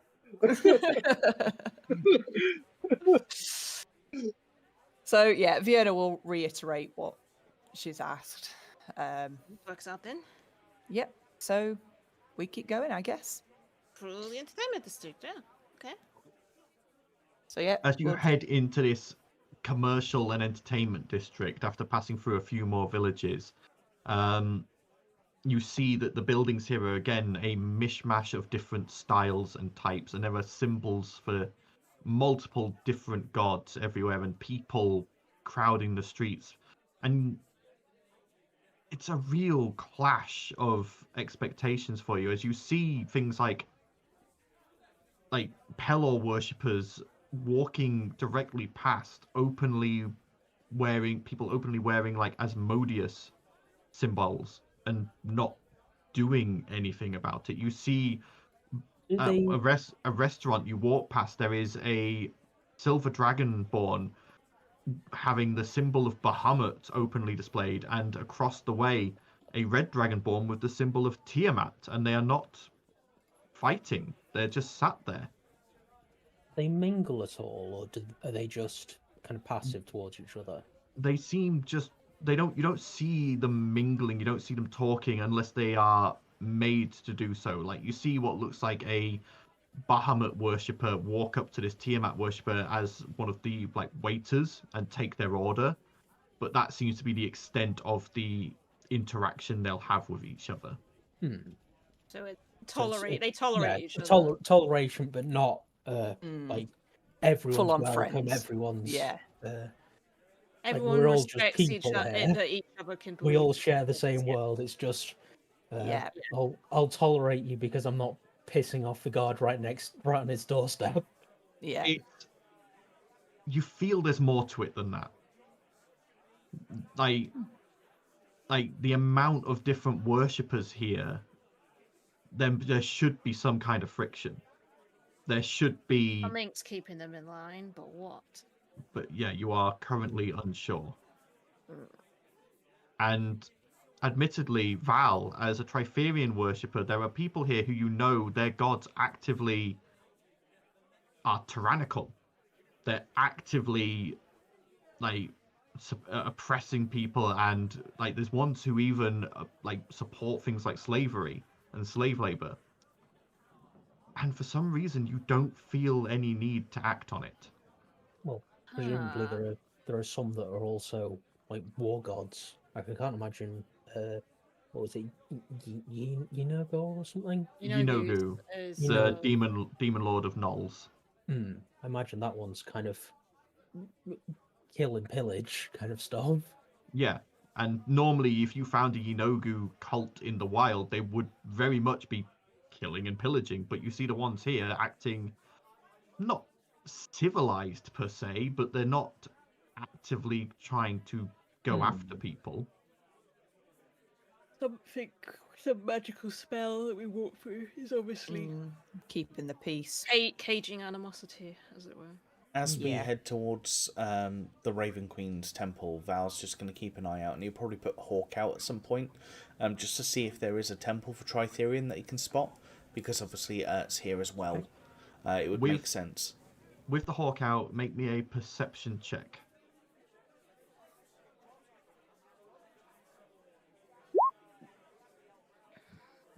$17.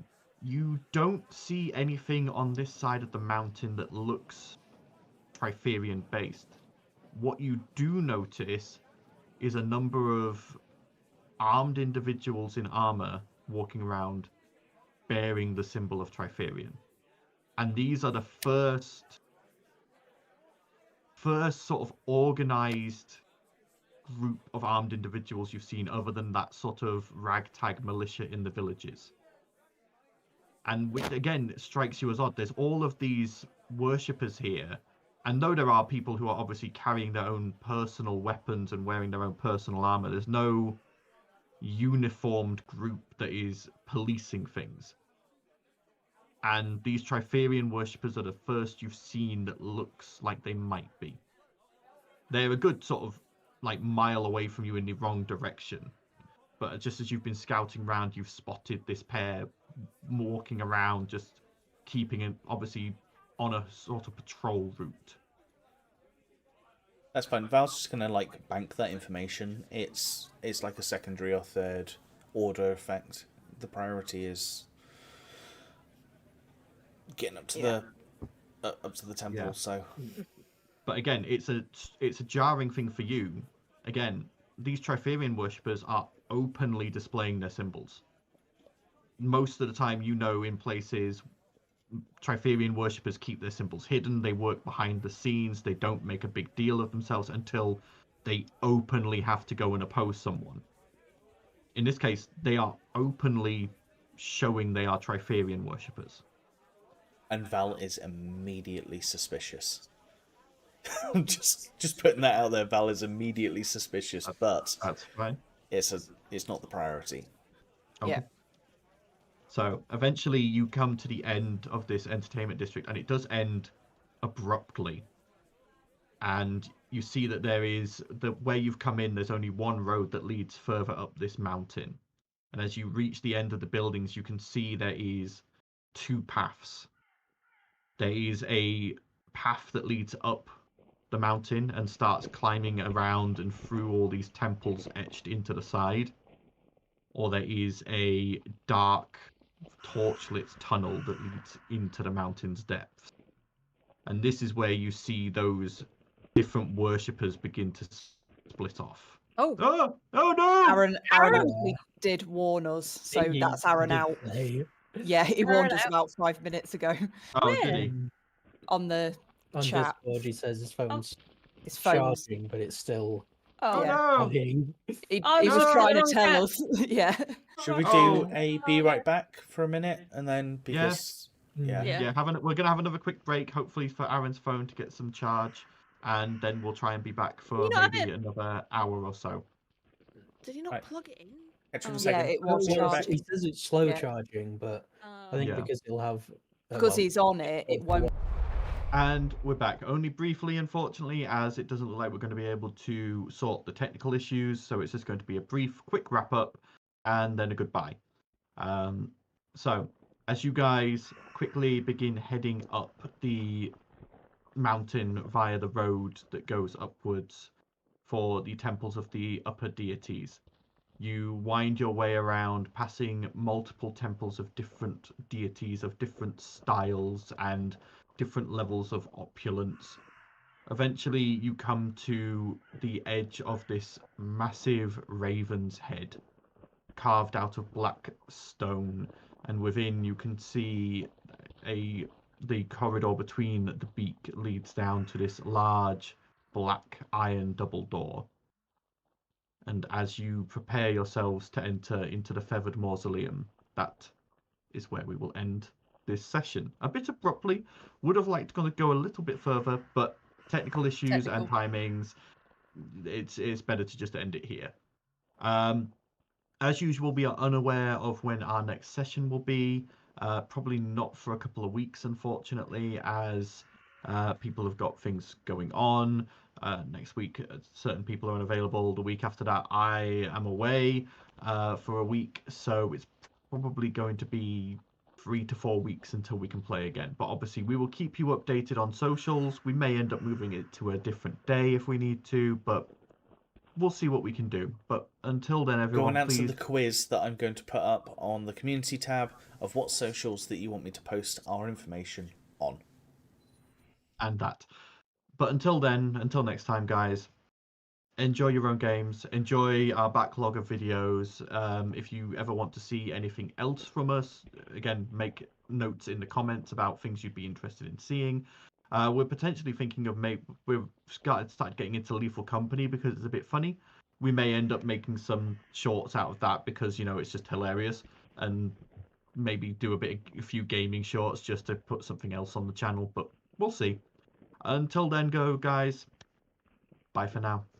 Ta-ta. Bye.